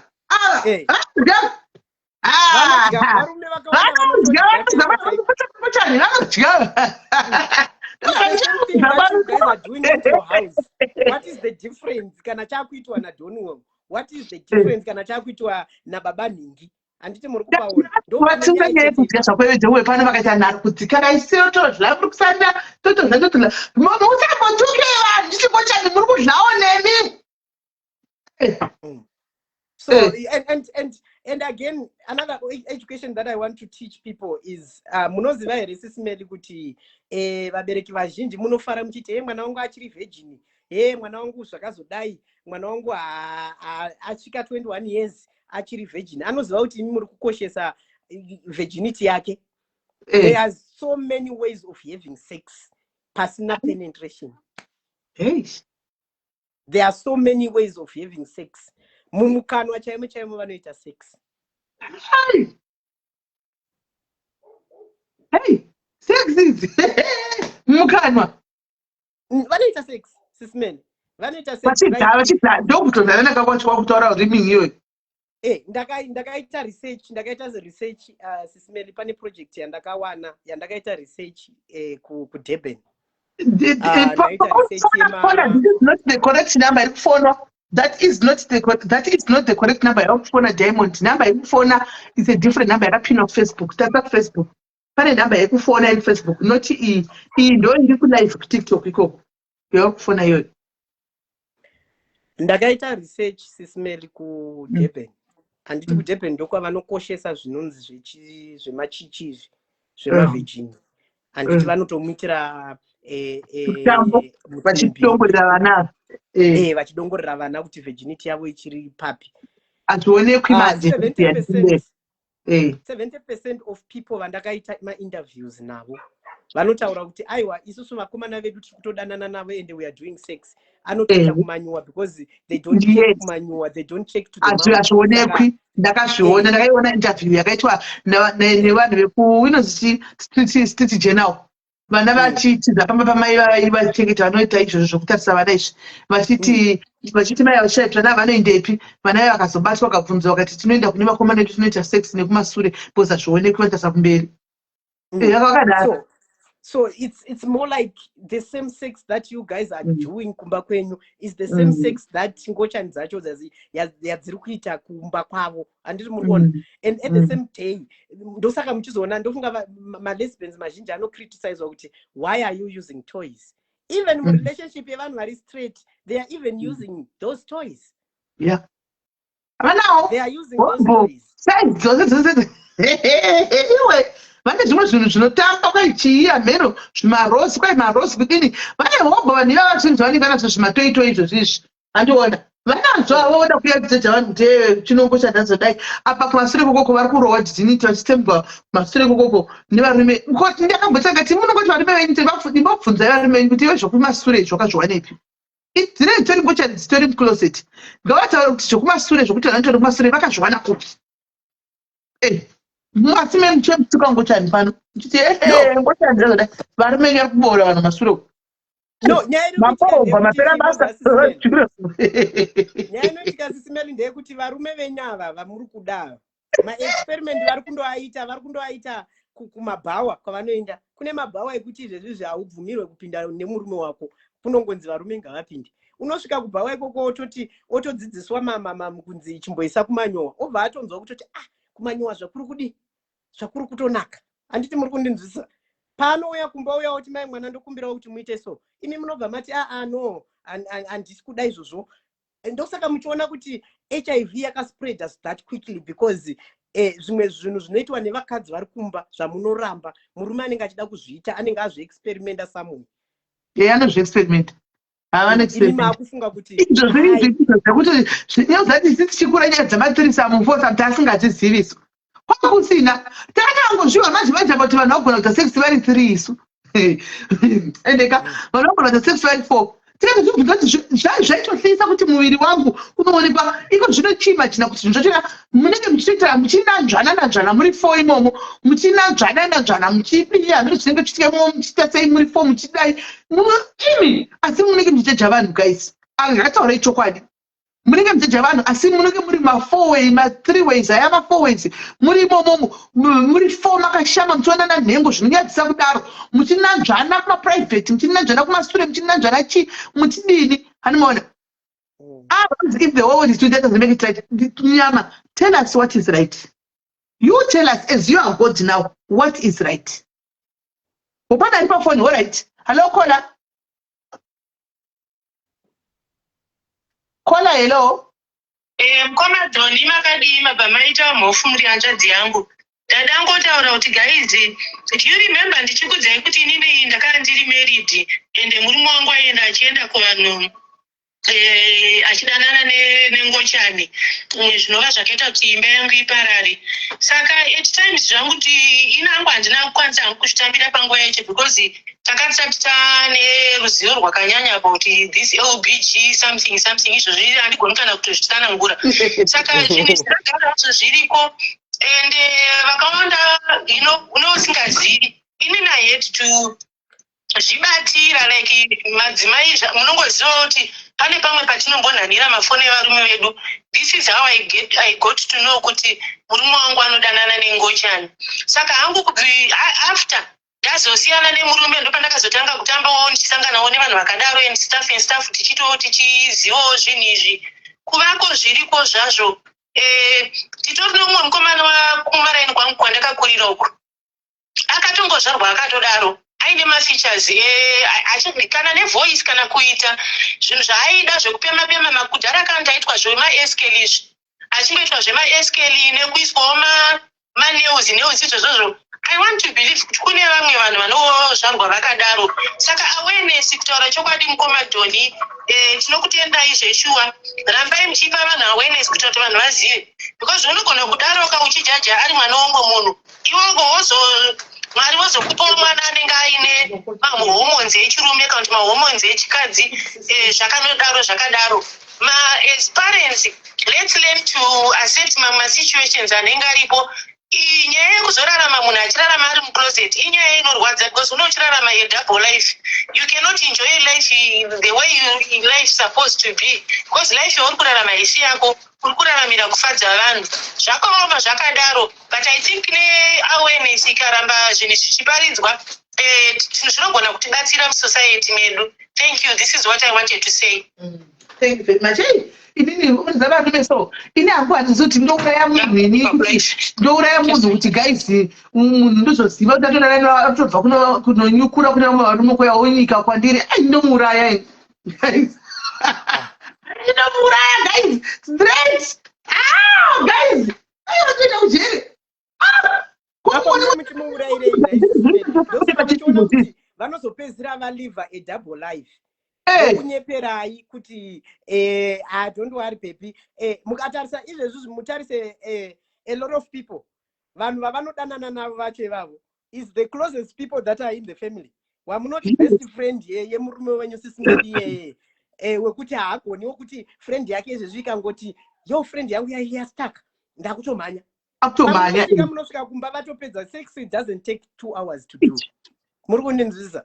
Anouya kumba kwenyu wotoita sex muripo, muri kundinzwisisa? Vachitotaura muripo wotoziva kuti no, ndiri safe, munhu bhebhe wangu haasi kuhura. At least ndoziva kuti ndiri safe. Saka it's something that we really have to educate ourselves kuti hamusi kuziva vanhu zvavari kuita vari kunze uku. Hamusi kuziva vanhu, they are pretending. So ukatoona chinhu chandoda kutoudza vanhu veZimbabwe ndechekuti mukaona munhu abuda pachena akaita semi kana kuti akaita the likes of vana Mazhambe vabuda pachena vatendei nekuti vakawanda. Chimbofungai kuti all these feminine gay people who are they dating vari kudanana nevarume venyu vavo vamuri kuti baba vauya kumba. Taura itinzwe. Hello Kola. Yes Kola, muri sei?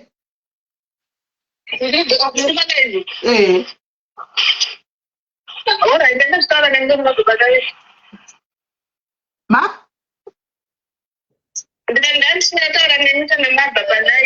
Namba yachamafona haisi namba yangu, inamba yepalive, haistori namba yangu iyoyo, inamba yatangoisa tishandise palive chete. Alright, vaita basa rikaitinzwe vamwe, tora vamwe vari kufona kudai. Hello. Hi, Andadzi, how are you? Mushe, and the message for Doni, it's Shingi from Cape Town. I just want to say, Dono, thank you for advocating for us and thank you for the love.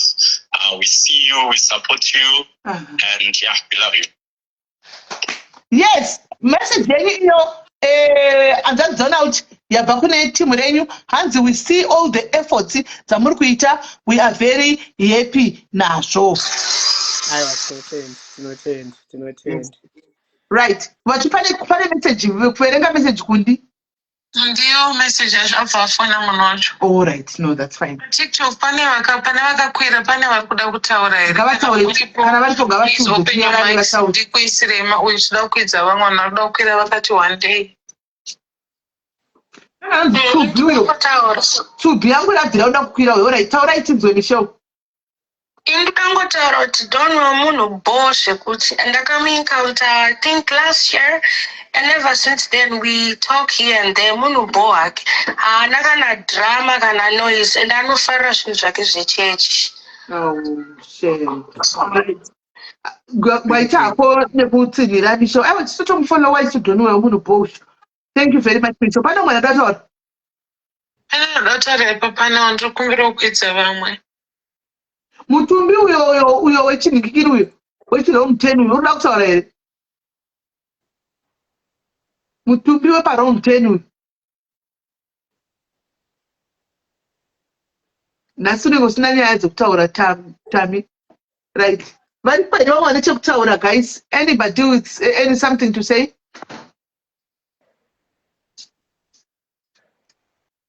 Hello Popo.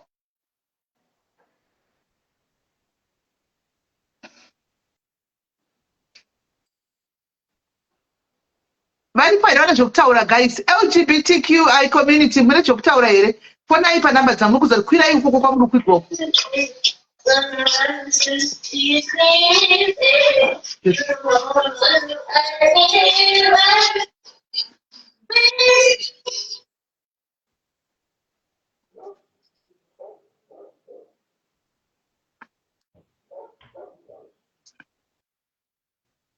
Right. Vari paine vane zvekutaura. Mazvinzwa kuti zveintersex izvi guys, vanhu vanogona kutozviva ruzvarwa vakadaro, anozobuda akadaro. Upa nhasi tandodzidza uchino intersex, ndazaromboziviwo. Anomaona kuti kune vanhu vanozvaga vaine zvinhu zviviri. Pane mwana atombonyora mucomment section makati musikana akati inanzi ende kuperiod nanhasi, but atove munhu mukuru arimo mucomment section anyora kudaro kuti ende for sure akange akadaro manje nyaya inoitika ndeyekuti vakazondotoita mainvestigation they might find kuti hatorina chibereko.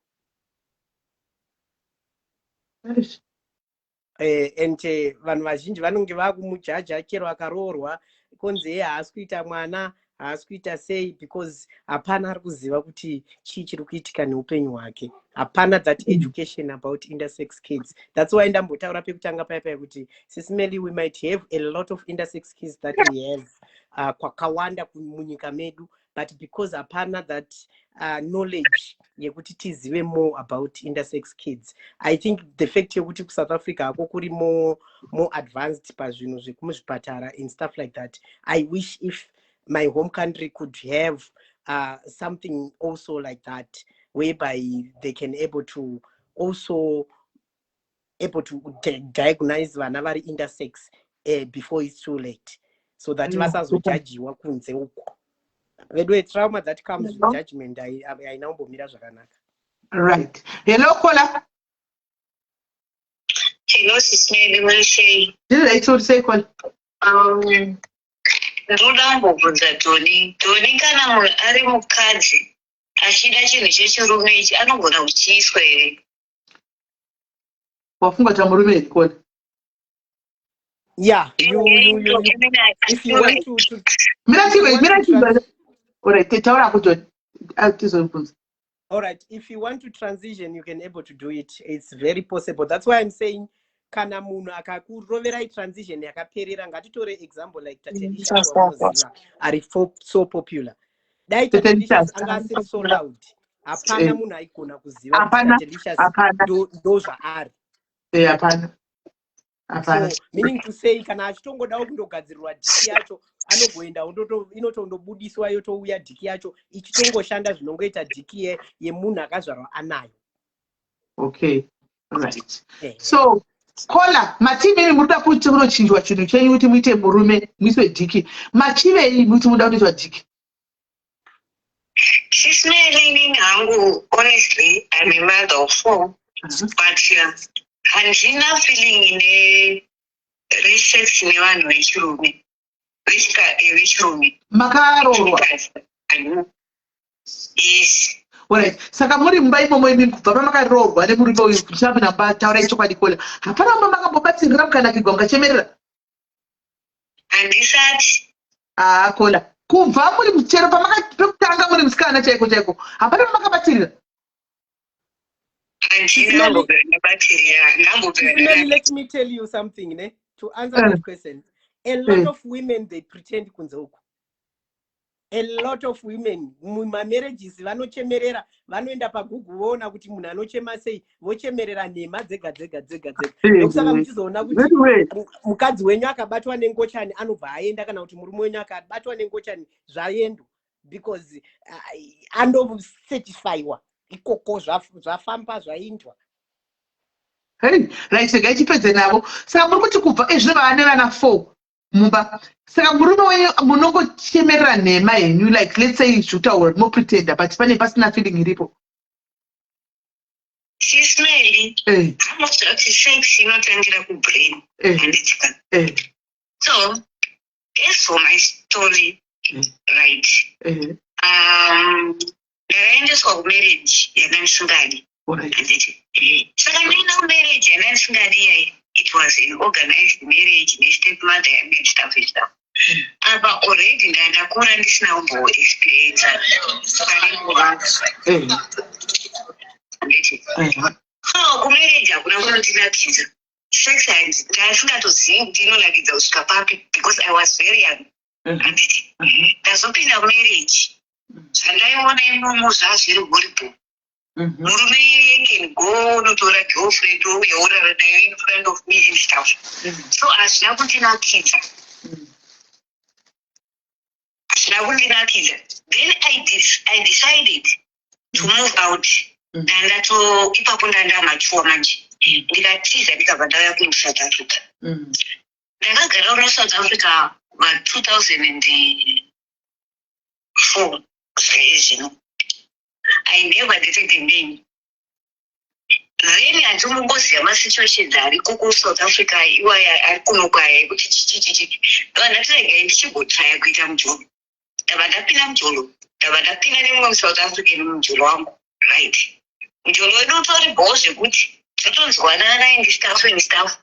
but inini handitozwi kuti ndikuitwa nezvinhu asi ndinakidzi ndinotogona kutoita tumaperformance twekutonyebatwa ndanoona kumaxx videos, but I don't feel like I should have a man. Right. Makambotry here muleke yatombonzwa mukatasa pane vakadzi kuti mukamboona munofeel chiva here. Yeah. Kuti hey mukadzi uyo so. Mukadzi akatobatana yeah. So after mamboita nemukadzi kuti muteste kuti mumboita second relationship nemukadzi. No, in fact, I never did that. Kana kutomboenda kunoisa shoko kumukadzi andisaenda zita. What I did is I went for a site show.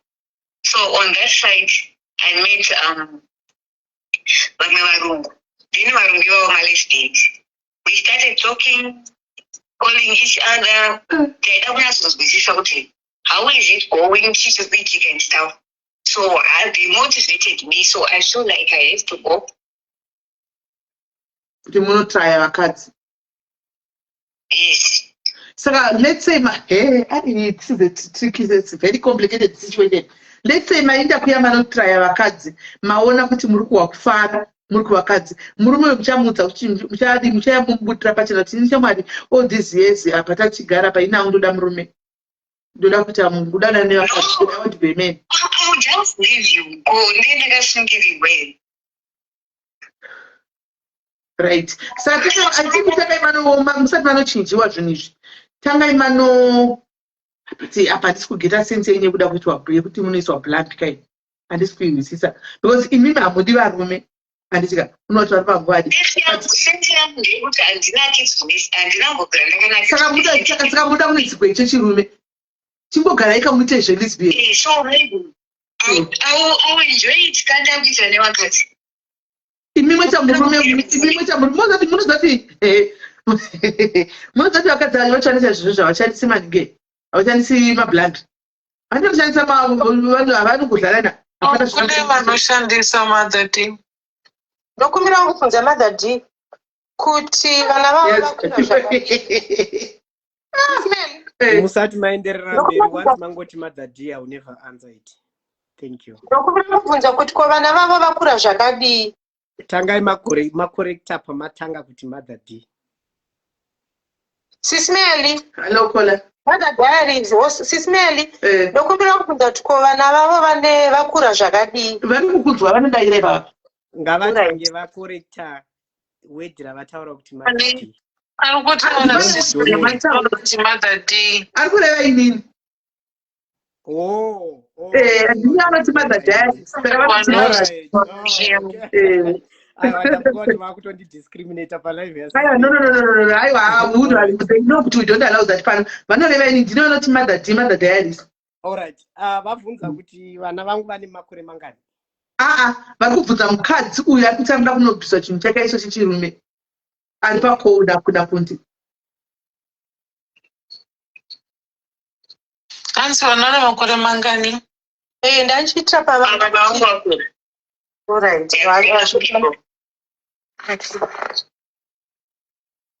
Hey, manje baba mama unodzidzira kuti makuda kuzvita muti baba pamunhu tedana naye mutore inonzi ndio feminine yacho. Inonzi ndio top uyu anenge ari masculine wacho.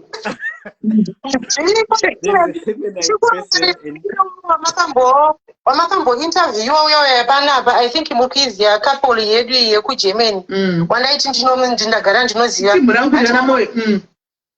Akatomboza makurorwa akatomboita mwana and stuff but she wasn't happy kusvikira akanotsvagawo munhu wake and they are very happy. Ayakona zvomunochinjwa hazviiti Kola. Kuti muchinjwe munozati ibasa rekusara muchiningirira muchirolela pamusoro pemunhu muchirola paya pamusoro pemunhu. Ibasa riya chingoreva kana muri engagement munodana nemunhu wenyu. Munodana nemunhu wenyu. Muchiroliwa mabedroom ende muchiroliwa macho mumabedroom tinyebedzera kuti muri comfortable iwo usiri comfortable. Patadurati pakuda kuzochinja kuti muchinorola murimi kungu zvine basa zvamunachimunaziya zvine basa zvokurola zvavamuda kuda zvipambasa yenyu kuda kunozvipa basa imonenene munhu wenyu muri zvamuri izvo zvanti munongoda vasikana aingotsvakai vasikana mungoita mongozobvunza vamwe vanoorerana kuti zvinofamba sei zvinongozosvita zvoga angokudzidzisai munhu wenyu ye just try it before musati vanochekwa because the operation to go under operation is not an easy thing. It's not an easy thing because mapanga anenge achicheka muviri uyachidira achidibukana mukasanodzoka ndikutongotyira hangu pate kunopinda under the knife ndeya ndokutongotyira zvangu muchinoiswa chinhu ichi chokutiniko ndomunenge makutima kutochinja zvese kubva kumapende enyu motopfeka echirume mabhurugwa enyu aya because motojaira kuti mafamba chakazvimba motojaira akola ingoita zvamunoita muri makadaro ingoita zvamunoita makadaro ingoita zvamunoita muri musange musanochinjwa munochekwa uye ana mwari wake mudhonyonga mutose nyaya dzake kubva pakutanga andika akatambura paanga ari mudiki paakashinga akakura kutaura chokwadi god was on his side. All these operations all mamiraculous ekuti mamiracles ekuti akanai kudini undoenzana kuti ndimwari chaiwo chaivari kufamba kazviri musazvifananisa munoenda mukasanomuka kumapanga uku kutieta mukasanomuka imimi ndione tingo just be you just be you apa pamwe motodza kutoma sejari yaya motanga kwamafeeling yechirume akudzoka modi mapedza sejari moita sei muchiteka kumaona feeling yacho zviri strong manje pakapedza sejari yetoenda muteni just be you. One thing that I want to tell the caller, Sis Melly, is it's okay to be you. We have got a sexuality that is called asexual. That means it's someone who doesn't even have feelings for anyone. Avafi vakamboita vanhu ivava avafi vakaita mafeelings chero mukadii avambofi vakaita mafeelings. And one thing that I want to tell you, caller, is explore yourself. Don't limit yourself. Before you start to transition, it's not an easy journey. I don't want to lie. Yes, it might look like it's easy. Makuona vanatate vamira zvavamira vari zvavari zviya makuona vanadhoni vadai. It's not an easy journey that I want to tell you because it also involves your mental health. Chayo. It also needs you to explain a lot about yourself everywhere you go. I think there was a time yandakando attend a G20 vakandibhukira muhotel ndaenda paya the security guard ndichida kundoita check in. The security guard akanditi ndipe license yako, and I'm still using the Zimbabwean license that I did take to Zimbabwe, and I was still young by that time, and I was still feminine by that time, that much feminine. And ukaiona license yangu ukaona nezvandiri now, it's totally two people that are different. So before you start doing the process, you really have to know kuti ndizvo here zvamuri kuda zvaizvo zvemachokwadi kana kuti muri kuizviitiswa nokuda kwepeer pressure. Because remember, once you did it, there is no turning back. Ngatitaure izvizvi kuti sezvo ndakabviswa mazamu aya ndakabviswa ndikaitwa surgery, ngatiti rimwe zuva ndadzoka ndichida kuzoti ndakuda mazamu angu back, I will never find them. Anditi muri kupaona. So before you take this step, you really need to know kuti muri ready to do it. Are you doing it because it's what you want, or you are doing it because of peer pressure, because it's very common, or because pane akutuma kuti uzviite? So it's dating chaiyo pamunotanga kudanana nemunhu, you also have to over explain yourself kuti naini ndiri munhu akadai izvezvizvi nda-attractwa naSisi Melly apo ndanzwa kuti ndikuda Sisi Melly, zvichanditorera nguva kuti ndindova approacha because ndakufarwa kuexplaina myself. Sisi Melly pandichava explainera vachada kuti dono ndiudze kuti chii chakaitika from down there, anditi ndotanga kuexplaina kuti ndakazozvarwa ndakadai. That means I'm revisiting my trauma, my past trauma. That means zvinhu zvamunofarwa kunge muchihila from it. Mukasahila from it, zvinogona kupedzisirai maita mental health imwe yekuti tinozokuonai makutodya mumadustbin. Because mental health, this thing, it deals with mental health a lot. True. It's your point. inini ndikanzi nhasi naenda nochidya kuti murume gaisara chokwadika mwari anotonditora nekukurumidza bhozi change ndichifambira mabhebhosi anozviti ndini maslay queen ndichirikita ndichilazawo se mayerobhori ndichilaza kungowachekesa chete munonga ndizokurumidza kuti mutora aikana kana dai ndezisa murume chaiko right vari kuenda mwada kufona guys tinzwewo zvimwe varida kufonawo nezvanoda kutaura utinzwe pamwe uripowo hausi shuwa kuti uri kurerekera kusaidhi kupi pamwe wakafanana nakola wanga utozvara vana asi mumarriage umu just pretending hauna chaunonzwa nezvesexi nezvechii handimaona taurai ndomukana wenyu kuti mutaure uyu ndomukana wenyu kuti muveve bu zvekuti timumbomira kutarisa vanhu mumboti vanhu vanoti chiimbosiyana izvozvo izvo bu do what makes you happy, put yourself first.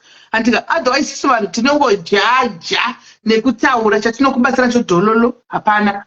Happiness yako you sacrifice your happiness for other people. Iyo vachitofadaya uko never fadaya iyo anyway. Alokona tasura wangu baba mshingidi masura sei maswera musataura zita ndofunga voice marenzo musataura zita aiwa tauri tokotaura rakanyogwa iro rakangoimishingidi no ene ndakazobuda pachena this year inini kuti vanhu vaziva kuti ndinoziva kudyira musage aiwa hazvazorumindiki ndakazobuda pachena ndikataura kuti aiwa ndaikuona hangu ndaikuona asi it was not my place to say ini ndaitokuona kuti utori ukokoko uri kugeira but inini ndinenge ndiri baba vacho uri baba vacho ndiwe kusei uchizviti kuti baba vacho uri mascular zveshuwa unokwanisa kuita baba uri mascular zveshuwa kuna mai kuna mai andiqualify qualify kuna na baba aiwa unotoonekwa zveshuwa kuti uri mascular unotoonekwa zvombonetsa kuona here titozviona kuti uyu akazi mai uyu zvinoita mukadzi anotoziva kuti hai ndezvecontent but anenge asingatozive kuti haiwa nechemwoyo ndozviri kuitika une mukadzi riwe kune sorry ndakupindura kunewo chaakaita zvakaita vamu-ex husband wangu vaitowo nemukadzika but vachiita mazhitiwa yake zvaari kutaura saka mukadzi wako asi kuziva kuti zvavari kuita aiwa chinhu chiripo hangu imba yakamboda kuparara gore rakapera ndoda kutenda swaga ndiakamira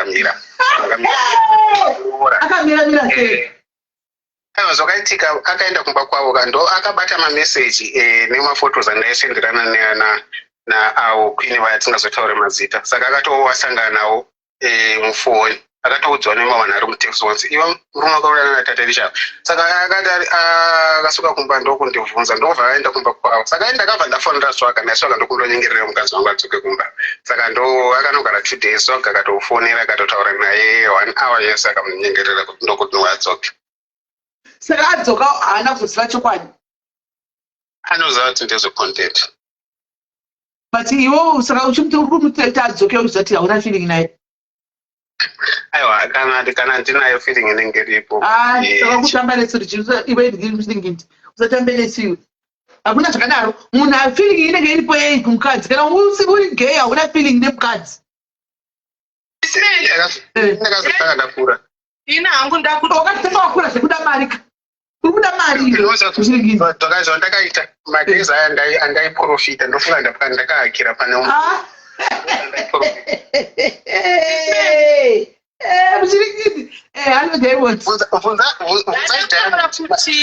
madays acho ndaizonga zvirayikwa dzakanaka ndiri munhu andinganzingaite zvese izvi madays andaiprofita ndichienda kwadiamond kunoprofita ndaiprofita vanhu kwadiamond ndokumbira kutaura hangu kuti papa zvamuri kutaura sisimeri kuti vatoriko varume vanenge vachiita bhoti handiti kutaura kuti ndakanga ndakaroorwa nemurume mumba bonde ranga ritori bhobho but aitoita izvezvi ex husband wanga ina ndatombogara ndakafungidzira kuti ndo zvaanoita ndakatozongoshamisikawo ndekuda kubata mamessages sisimedi mumba zvazvitori bho ndasitomborina kana problem saka tomboti ndo mabisexual acho ndofunga kuda saka uyu chiringindi bisexual anoda mukadzi anoda futi varume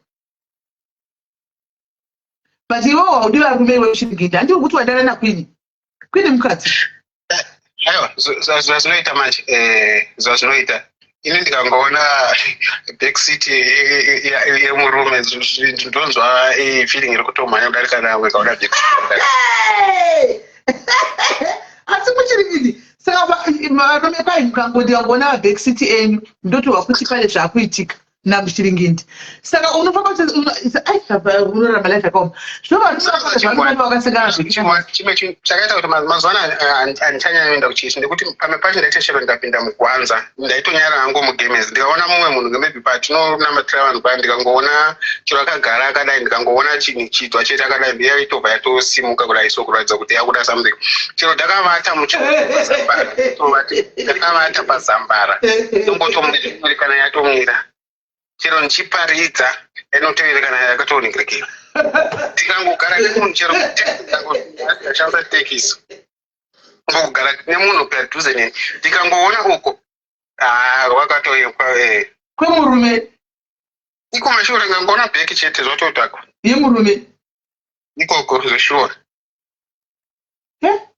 ndakambotsanya ndikati maybe ndakahakira madezadena matrava ndakambotsanya ndikaona hazvisi kupera hazvisi kutopera saka unokuti wese wawatongoona unotaura naye ndikandototarisa vaya vanenge vachichima vanochima vanhu ndotozwa vanenge vachichima vanhu ndo vandotofira chaivo ndosaka ndetsvaka mavhidhio ako uchigara ukazviedhita uri munhu akajima ari masikula zvokudaro unotova emva unovajima ndozvandotonongera vanojima vanenge vatajima vaya vanenge handifarire munhu mutsvuku ndoda munhu mutema kwete vakatsuka aiwa kuda vatema ndozvaizvo kuti ngochani zhinji dziri gifted ngochani zhinji dziri gifted zvokudaro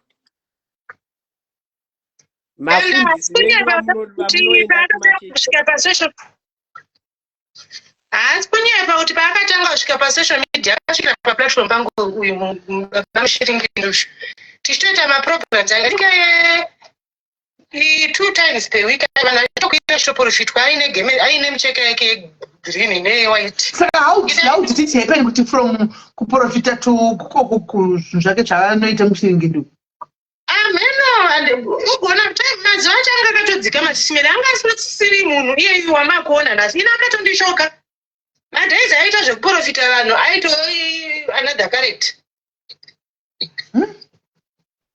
zvakaoma saka ndatofirira mukadzi wacho saka manje pachazviziva baba saka asi unotori nehere relationship yekutoevha izvozvi neumwe muchini utori relationship here yaunayo izvozvi neumwe muchini atoriko vamwe vacho ndo vanototesa ndotarisa kana munhu akashata handidayire mainbox acho ndotarisa munhu ngaanenge akanakawo anogona kuti kana akandisira full tank kana ngati vachiona akandisira full tank handotanga kutaura pati ndikakuudza kuti full tank obva uchitete kandichitoendrive ayo handitori handitaure nezvakadai mabedroom evana akusvika zvikukuti vedu mune zvikuru mabedroom right atleast wabuda pachena akabuda pachena last week at least wabuda ako pachena takuziva vava muchiringindiko zvino kuti aiwa tikakuona kuita zvezvo kuti ndoko wawe wabuda pachena right vari paera kwandataura vataurewo muri kuizwa here nditaura here ndiri right ankola muri sei ini toda kutaurawo panyaya kupiwa confused pavalisi ndakambobvova ndikatoda pamune mistake kwakusangana kuti fungenye kuti ndakaorwa ndiona ndabuda kudaro ndakambona kutanga kuva munhu yano madoro vanoita sei so I remember some other time ndichishanda pane imwe hotel abroad so pasauya vamwe handichataura hangu mazita but vanhu vakuru vakuru ikoko akangoti ari kuda vasikana tu then washaizviziva kuti anobudisa mari tobva ikoko tobva atanga kuti patatoexplora zviya zvekuexplora because taiita out of alcohol then taita izvozvo kuti ataingi haindiri kuti zvinozwa zvinozwa. Guess what? I enjoyed late that guy and I did a movie. Then zvakazoitika after that takakutoonana netheslate movie.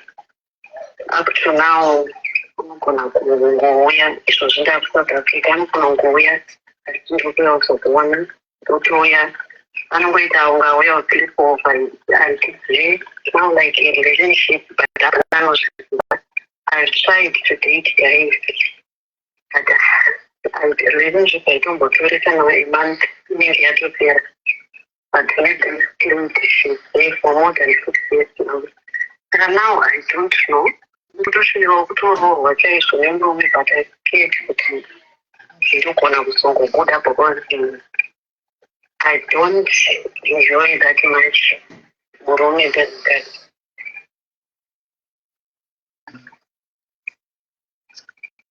Right. Hello. Tiri kunzwa.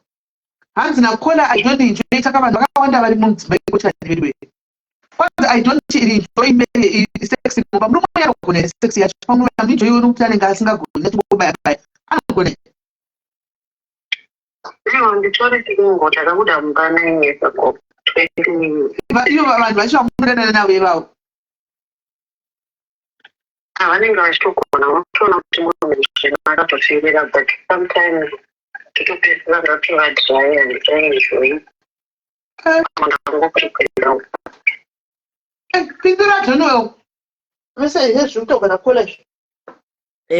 Kola chinhu chandingada kukuudza ndechekuti explore yourself.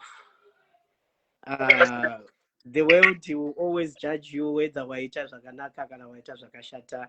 Izvezvi tikatarisa ipapa pane vanhu vaunogona kunge wakatovabatsira zvakanaka, right? And you are enjoying it. So go for it. My advice will say go for it. Ndo zvinhu zvandataura pandatanga kuti guys, sex is just exchange of fluids. Zvekuti tinoita sex yacho sei hazvina kana basa kuti ndikuita sex. At the end of the day you are a human being. We all belong. Dai Mwari vanga vasingatide anditi masurgeries ese andakaita aya seni zvangu ndingadai ndakafa. Ndingadai ndakatofira kumasurgery ikoko kana dai Mwari vacho vasingazvide. Inini chandogara ndichiudza vanhu ndogara ndichivaudza kuti munoziva here kuti takazvarwa tese neimage yaMwari. Meaning to say hatizive kuti Mwari murume, hatizive kuti Mwari mukadzi, hatizive kuti Mwari akaremara. Tese takazvarwa whether chirema kana kuti tese takazvarwa with the image of God.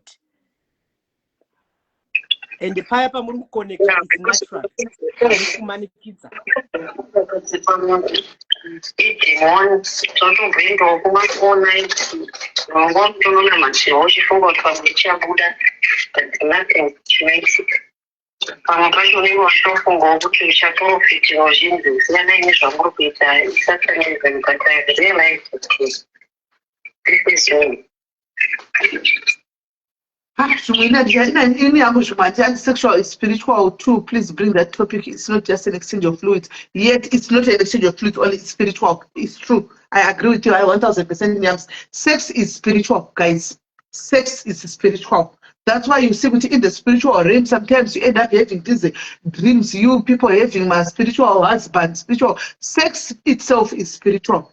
It's not just about exchanging fluids and kissing each other and telling each other nonsense.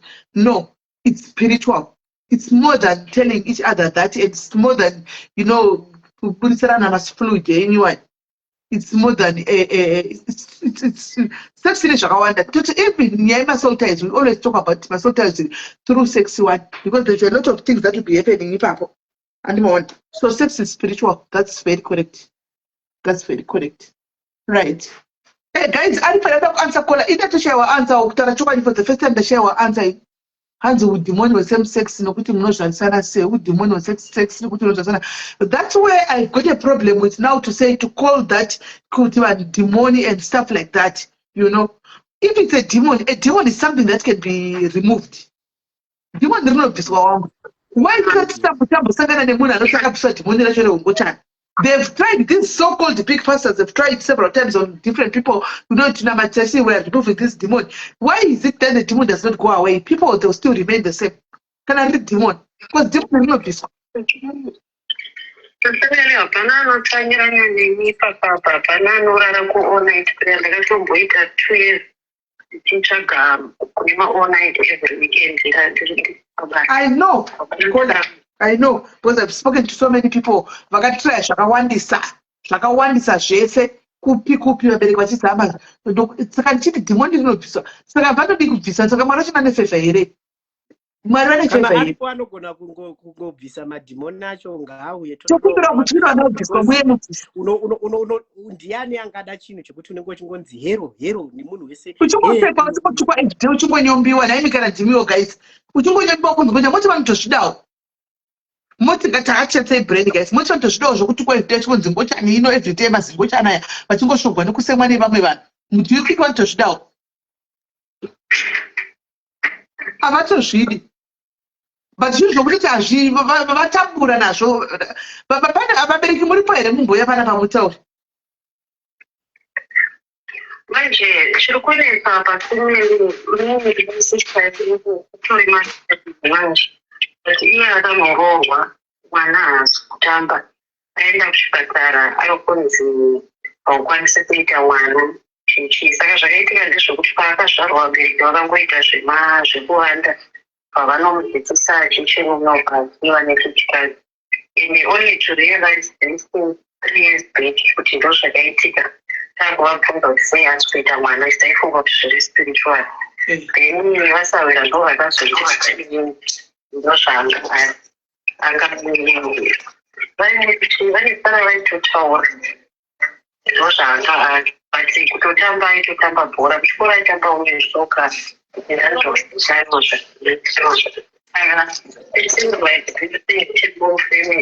iye akarohwa mwana ari kuramba kutamba ari kuramba achimanikidzira but anotooneka kuti ari maspirit. Saka confused. Sometimes anotombosuicide hope zvekuda kuzviuraya because haana mwana. Sure,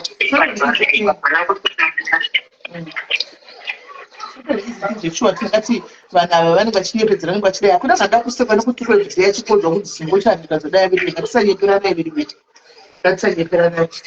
Guys, I don't know how to answer or panakona on this one. Ndomsiti aripo here ane answer guys atry kuza kona. Ini ndozvomotaura chikwadi ndozvomobvunza hangu Mwari kuti but why Mwari kuchita zvinhu zvakadaro? Mwari kuti nokuti munotutukisa vanhu vacho kuti muri kuvarega vachibuda munumbira mai vavo vakadaro.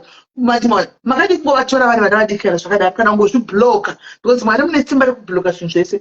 Makadi kungobloka kuti vanhu havasabude vakadai because right now all these insults that they go through that they endure but Mwari makatarisa pamusoro pezvonzi bhaibheri renyu rakatonyorwa nevarungu konzi varungu vakati Mwari vakati hatizvidi vakati same sex hatizvidi neSodom and Gomorrah yakaparadzwa nokuda kwaizvozvo handiti. So why are you allowing izvo vabereki vabude vakadai because munhu wese anonamatira mwana wake agonamatira nhumbu chaiyo because nhumbu dangerous anayo but still mwana anobuda akadaro.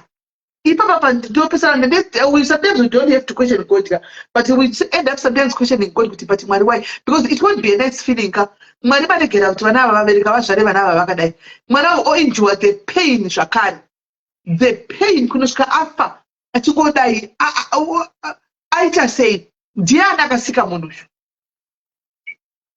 Ndiani akasika munhu uyu kuti azobuda ari zvinhu zviviri kana kuti ane chinhu wani asachida? Ndiani akasika zvinhu izvi? Anosika vanhu ndiani? Tinoti wani Mwari musika vanhu ati akasika vanhu ndiye because hakuna munhu nesimba rekuzvisika. Mubvunzo watiri kuda kubvunza vaKristu nevanhu vakuru tinoudza mubvunzo kana aripo anogona kundipindura chero mukristu uya undipindure. Kana uripo mukristu wechechi chaiye mufundisi please request ndikuedhe undipindurewo kuti ari kusika vanhu ndiani? Hapana vanogona dai ndaigona kuzvisika ini ndisina mhino yakadhacharira kunge ndasvika kudai. Daide ndakazvisika kamhino kangu kekuti ndinonyatsa kugutsikana chaiko. Hani munoona but atisi tinotobuda takatofanana nevana baba nevanhu yati anosika munhu ndiani? Why muri kutendera kuti vabude Mwari vanhu vachibuda vakadai so vabuda vakadaro votukwa vonyaraidzwa vosvogwa vanhu vanogwadziwa vanozongoita havo kuti stronga hapana not hapana zvokuita. Sometimes the only word of strong is the only thing that you behave that you are supposed to do. Kutongova strong whether you like it or not. At the moment, that will be the only option I'm going to. But honestly speaking, sometimes you feel for them. I should do every day. I so. What do you so? Vakaitei hands food the job there. Can nene food here. I should do nene food here. Can they be food the which when moon here and egg and such one?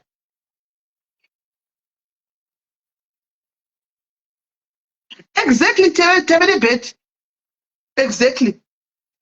No, we didn't know for the dream Christ guys didn't know much that dream Christ and I'm not even supposed to question God. But as it is right now to question a man, to move for the God. Now we have a second and Maria, you are supposed to be defending them. Because Dimaka was sick. You are supposed to be protecting them. Because Dimaka was sick. I'm not going to the moon, I check a moon sore. Unoona akacheka mumusoro dereka achikuudza kuti ngochani but iye itori mhoti yakauraya munhu yakacheka mumusoro iri kuona kushata kweuyu ari kuita ngochani ari kuita sex yake mubedroom yake nemunhu wake iye akauraya munhu mumhuri ikati munhu akatovigwa kuri kuchemoko. Thank you, Nams. As Christians, we are not supposed to judge. God loves us all, black or white, big nose or small nose. Gochani or no gochani. Bible never not authority so to my Gomorrah parad. But we don't know exactly what's happening there. We don't know. Sakachukuti vasika vene Bible avasi vanhu avasi kutenda kuna Mwari. Do you know kuti kune vanhu vane religion kuti vanonamata Mwari straight vanokudza kuti we don't believe in this. We pray to God because God ariko. Nozoti vane grand room here. Because Bible tells us that rakanyogwa nevarungu vachiti kwai vakufemerwa nemweya waMwari. Ndivo vakanyora. Vachiti kuri kufemerwa nemweya waMwari. Takafemerwa taatisi points muchifemerwa nevarungu. Muchiti kwai muri kufemerwa nemweya waMwari. We were not there. Who knows kuti makafemerwa nemweya waMwari kuti makanyora zvinhu zvamaida. Who knows? Sei risina kufemerwa nevanhu vatema Bible iri. Sei kusina vanhu vatema vakafemerwa nemweya waMwari uyu. Samuda kuti Mwari anobva varungu here. Mwari anobva varungu here. Sei Mwari vasina kufemera munhu mutema kuti anyore Bible. Hatidi kudzikisana nechinhu ichi. But tiri vanhu vanyama chisapfungwa. God, I love you so much. Mwari baba, we don't have that. Tiri Kristu akapererana naMwari zvokudaro. But pane pamwe patinofila kuti tiri maKristu kudaro. Antika, we are becoming too judgmental, especially kuti type vana ivava. Hanimona. Vema LGBTQI community. Tinovanyanyira. Zvokunyanyisa zvazviye. Imi muri kufadaya sex kudzimba dzenyu. Asi imimi mukuvatsimbirira kwai vasadana nevanhu vanenge vachida kani ndichidanana nemunhu wechikadzi kuti murume kani ndichidanana nemunhu wechirume.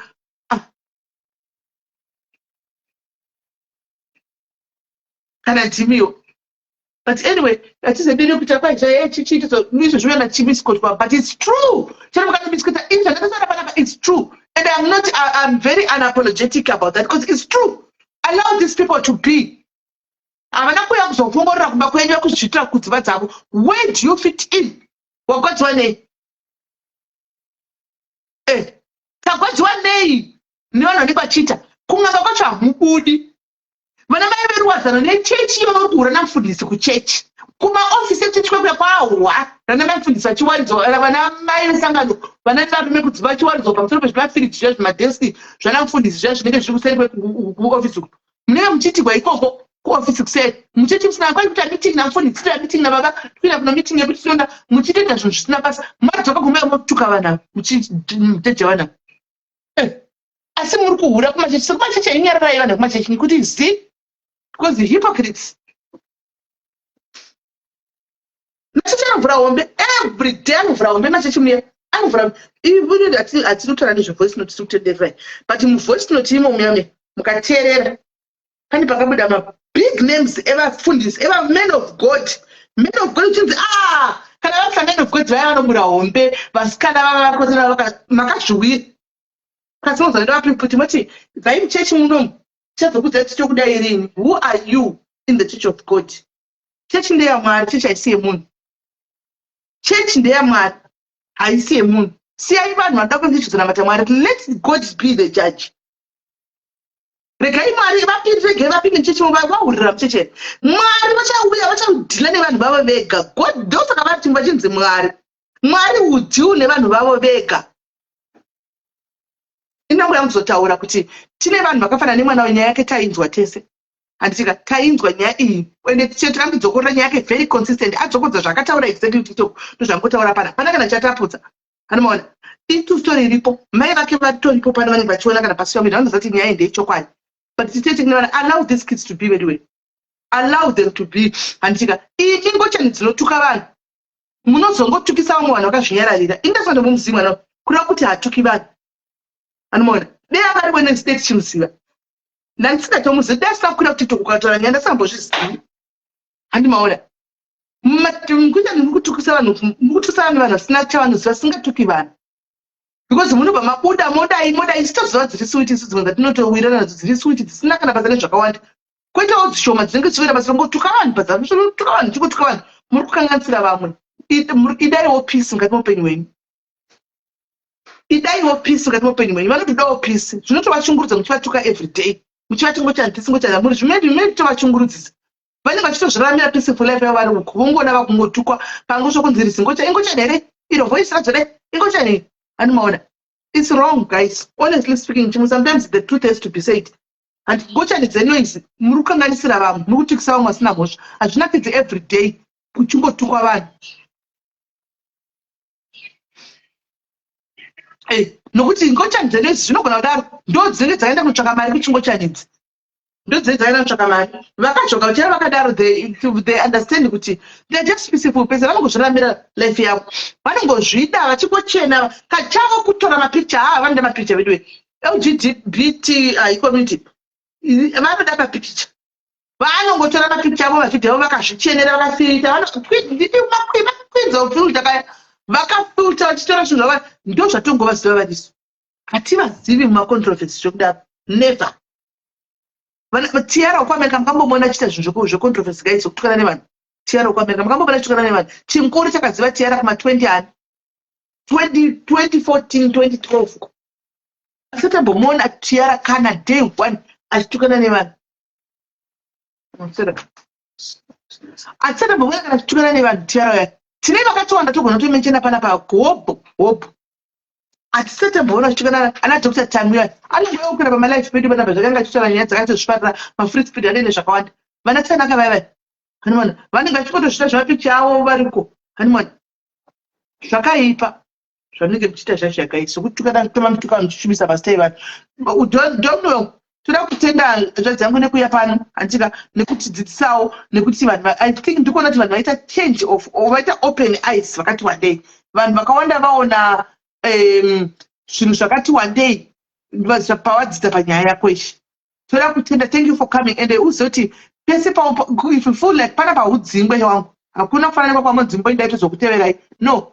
Pawafungira you are free. You come here. Anenge achitsada kukuona nguva iyo ndiye achabva kana wapedza wodzoka. Handika pano ndepemunhu wese.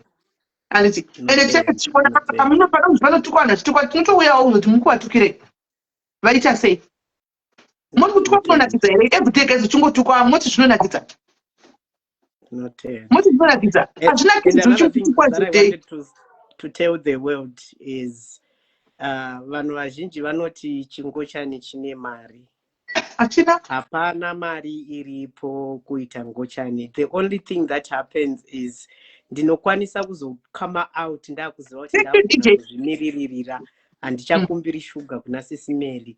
Ndo pandozokwanisa kuti this is who I am because ndoziva kuti mangwana ndikabuda out ndichigara mumba maSisimeli. Sisimeli vanondidzinga. Ndofunga ndambotaura kuti ndakadzingwa namaiguru wangu inini. Maiguru wangu akanditi panopamba tiri kuda kusiya ningi kuda kuenda kumusha because of who I was. Vakaona kuti handikodzeri kuti ndigare mumba imomo but dai ndandisina backup plan yekuti nganditize ndiende kwakati. Ndingadai ndakava homeless, ndingadai ndakatorara mumastreet, pamwe ndingadai nhasi izvizvi ndatourawa. Hapana chingochani chinonzi chine mari hama dzangu. Hapana chingochani chinonzi chine mari. Mari inouya nekushanda. Vanotondiziva chaivo vanoziva kuti I'm a hard worker. I make sure kuti ndariritira mhuri yangu. I make sure kuti 2 rand yandawana ndariritira mhuri yangu. Handidai ndachine mari ndingadai ndichitofamba nemazigumota akawanda. Hapana chingochani chine mari. Asi pandinozongoitawo out ndinozoita come out because ndakuziva kuti ndakugona kuzvimiririra zvekuti kana mukandidzinga ndinogona kundozvitarirawo kamukuku kangu ndogara ipapo ndorarama upenyu hwangu. Saka ndokumbirawo kuti musiye this narrative yekuti akaita ngochani because aitambura aida mari. Hapana chingochani chine mari. Amen. Chokwadi. Right, waita hako wasinumvura because vanhu vanenge vachitofunga kuti shuwa hazvina nokuti dei zvazvine mari dei vakawanda tichingoona vari hiti. Hazvina mari uri kutaura chokwadi vanongorarama vanenge vachitozviakselerawo pasaiti kuti vazoita dzimwe mari dzavo vanotoita mari. Right. Thank you hanzvadzi yangu tikaita swera newe but tine live paTikTok kuma7 ikoko. Thank you very much hanzvadzi yangu. God bless you tine shara kuseri. Waita hako nekuuya nekuti tisaone kuti zive kuti kune zvinhu zvinonzi maindasi. Ina nombozviziva asi kutaura chokwadi. Nekukura kwose kana mbozviziva. Kuti ameno zvinoitikawo ameno zvinoita. Ndazatombozviziva kuti zvinhu zvakadai kutoriko. So thank you very much my brother and God bless you. Ayo tinotenda vese vatiteererawo nezvanda ndichitaura. Kana pane vandatukawo kana pane vandataurawo zvisingaiti tinokumbira ruregerero in advance. Ndinokutendai chaizvo. Papa everyone. Thank you so much. Thank you my love. Thank you so much. Right. Comments on TikTok and Facebook and 2,700 dzakamira dzirikutaura so guys, yes, see Facebook. Thank you very much guys. Tatiri pano tatichita totozobatana fechituni so that let's try on Saturday but pano pa Facebook. When it's Facebook it's Saturday and but it's both. I'll come on Saturday. I'm going to go back Thursday, Friday, to pass to Saturday, yeah. Get it off. And you got me off 2 days, and that's Saturday. I'm going to get up and to pass and simple.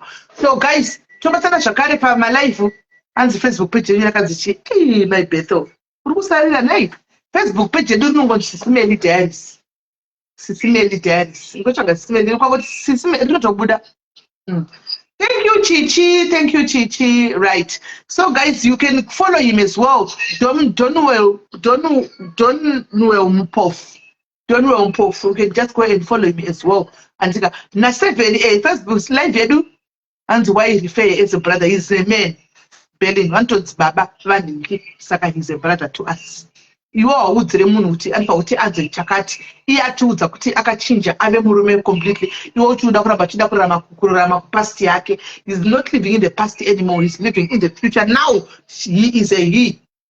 Yeah, ndozva totaura izvozvo. So guys, tobatana na 7 kuTikTok ndokuri kuya team iyi. So guys, nyoraiwo mapointers enyu pasi, nyoraiwo mabvunzo yenyu pasi antika toda brave people antika I want brave people to come on the panel and have this dialogue with these people. It's Mukaids. The who say it's the Kangan to Paradza and Mona. So Shakari said, Ladona, Language government, Nika Zimbabwe. Tea with a citizens, Vilayan, South Africa, Titi. If I pay my bags, I'm going to Mukuapa. But pay in Goro, but I could have Shavo. She go for Raymond, but Mr. Similar facts, that even seems Zaki. Facts Zaki Ameno. Imbore gasho kumira muri tichirai mumboisa vanhu vana venyana South Africa nyika pasi rese rakachanza vanofira pa South Africa. Ghana yakatora vanhu vaya yakatumira ndege. Ghana yakatumira plane kunotakura vanhu vayo. Vanhu vakaita isu tingori paseri penhingikira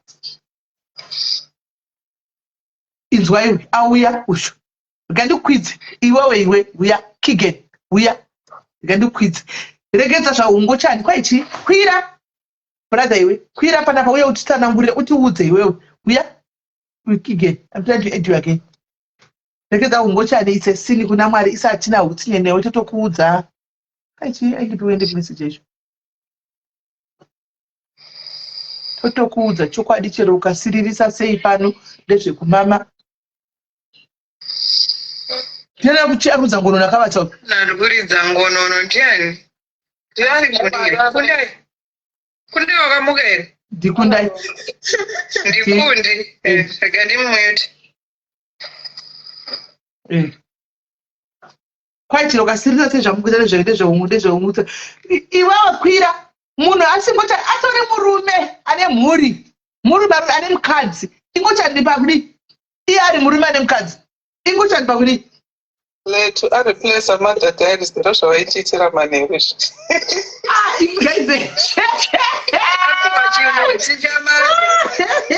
ndakaona makupfuura mukuita mwangororo ndikachiriwoneka kuti aipasandire uyu remute saka ndikangovatoini zvakadaro ndikati kodhehwana akazoregedzera ngonono dziri nani maikodzira kuti kana vanhu vakavata nokuregedzera kaiko imhosva akufemaka asi kana ukadhilakaaonoetsa kuregedzerana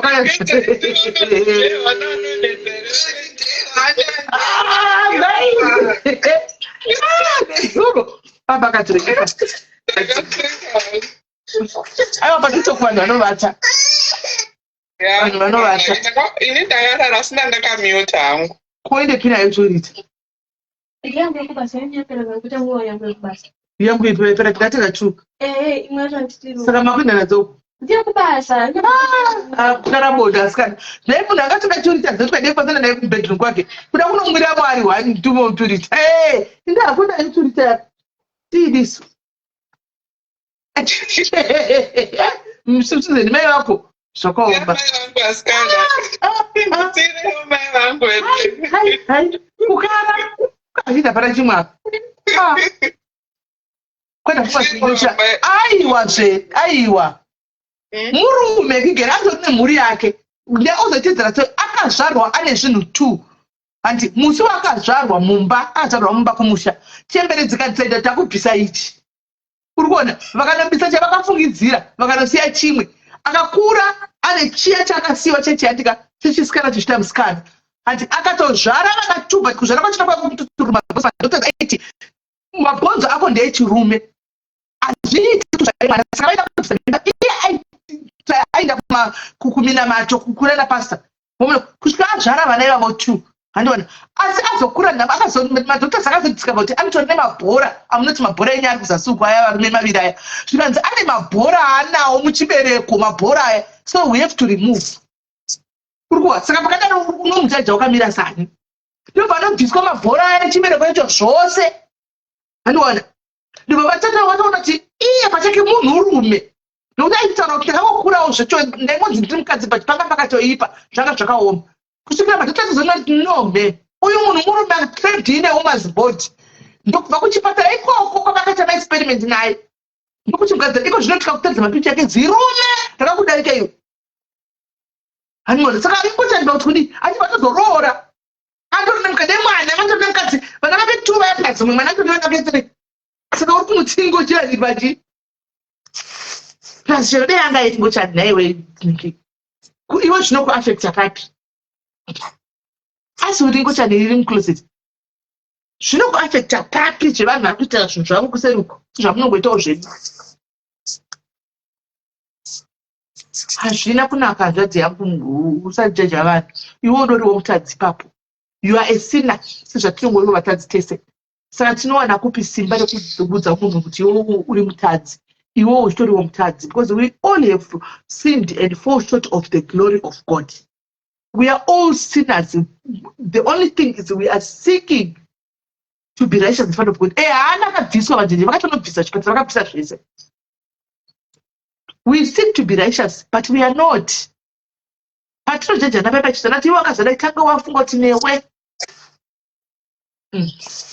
team Facebook.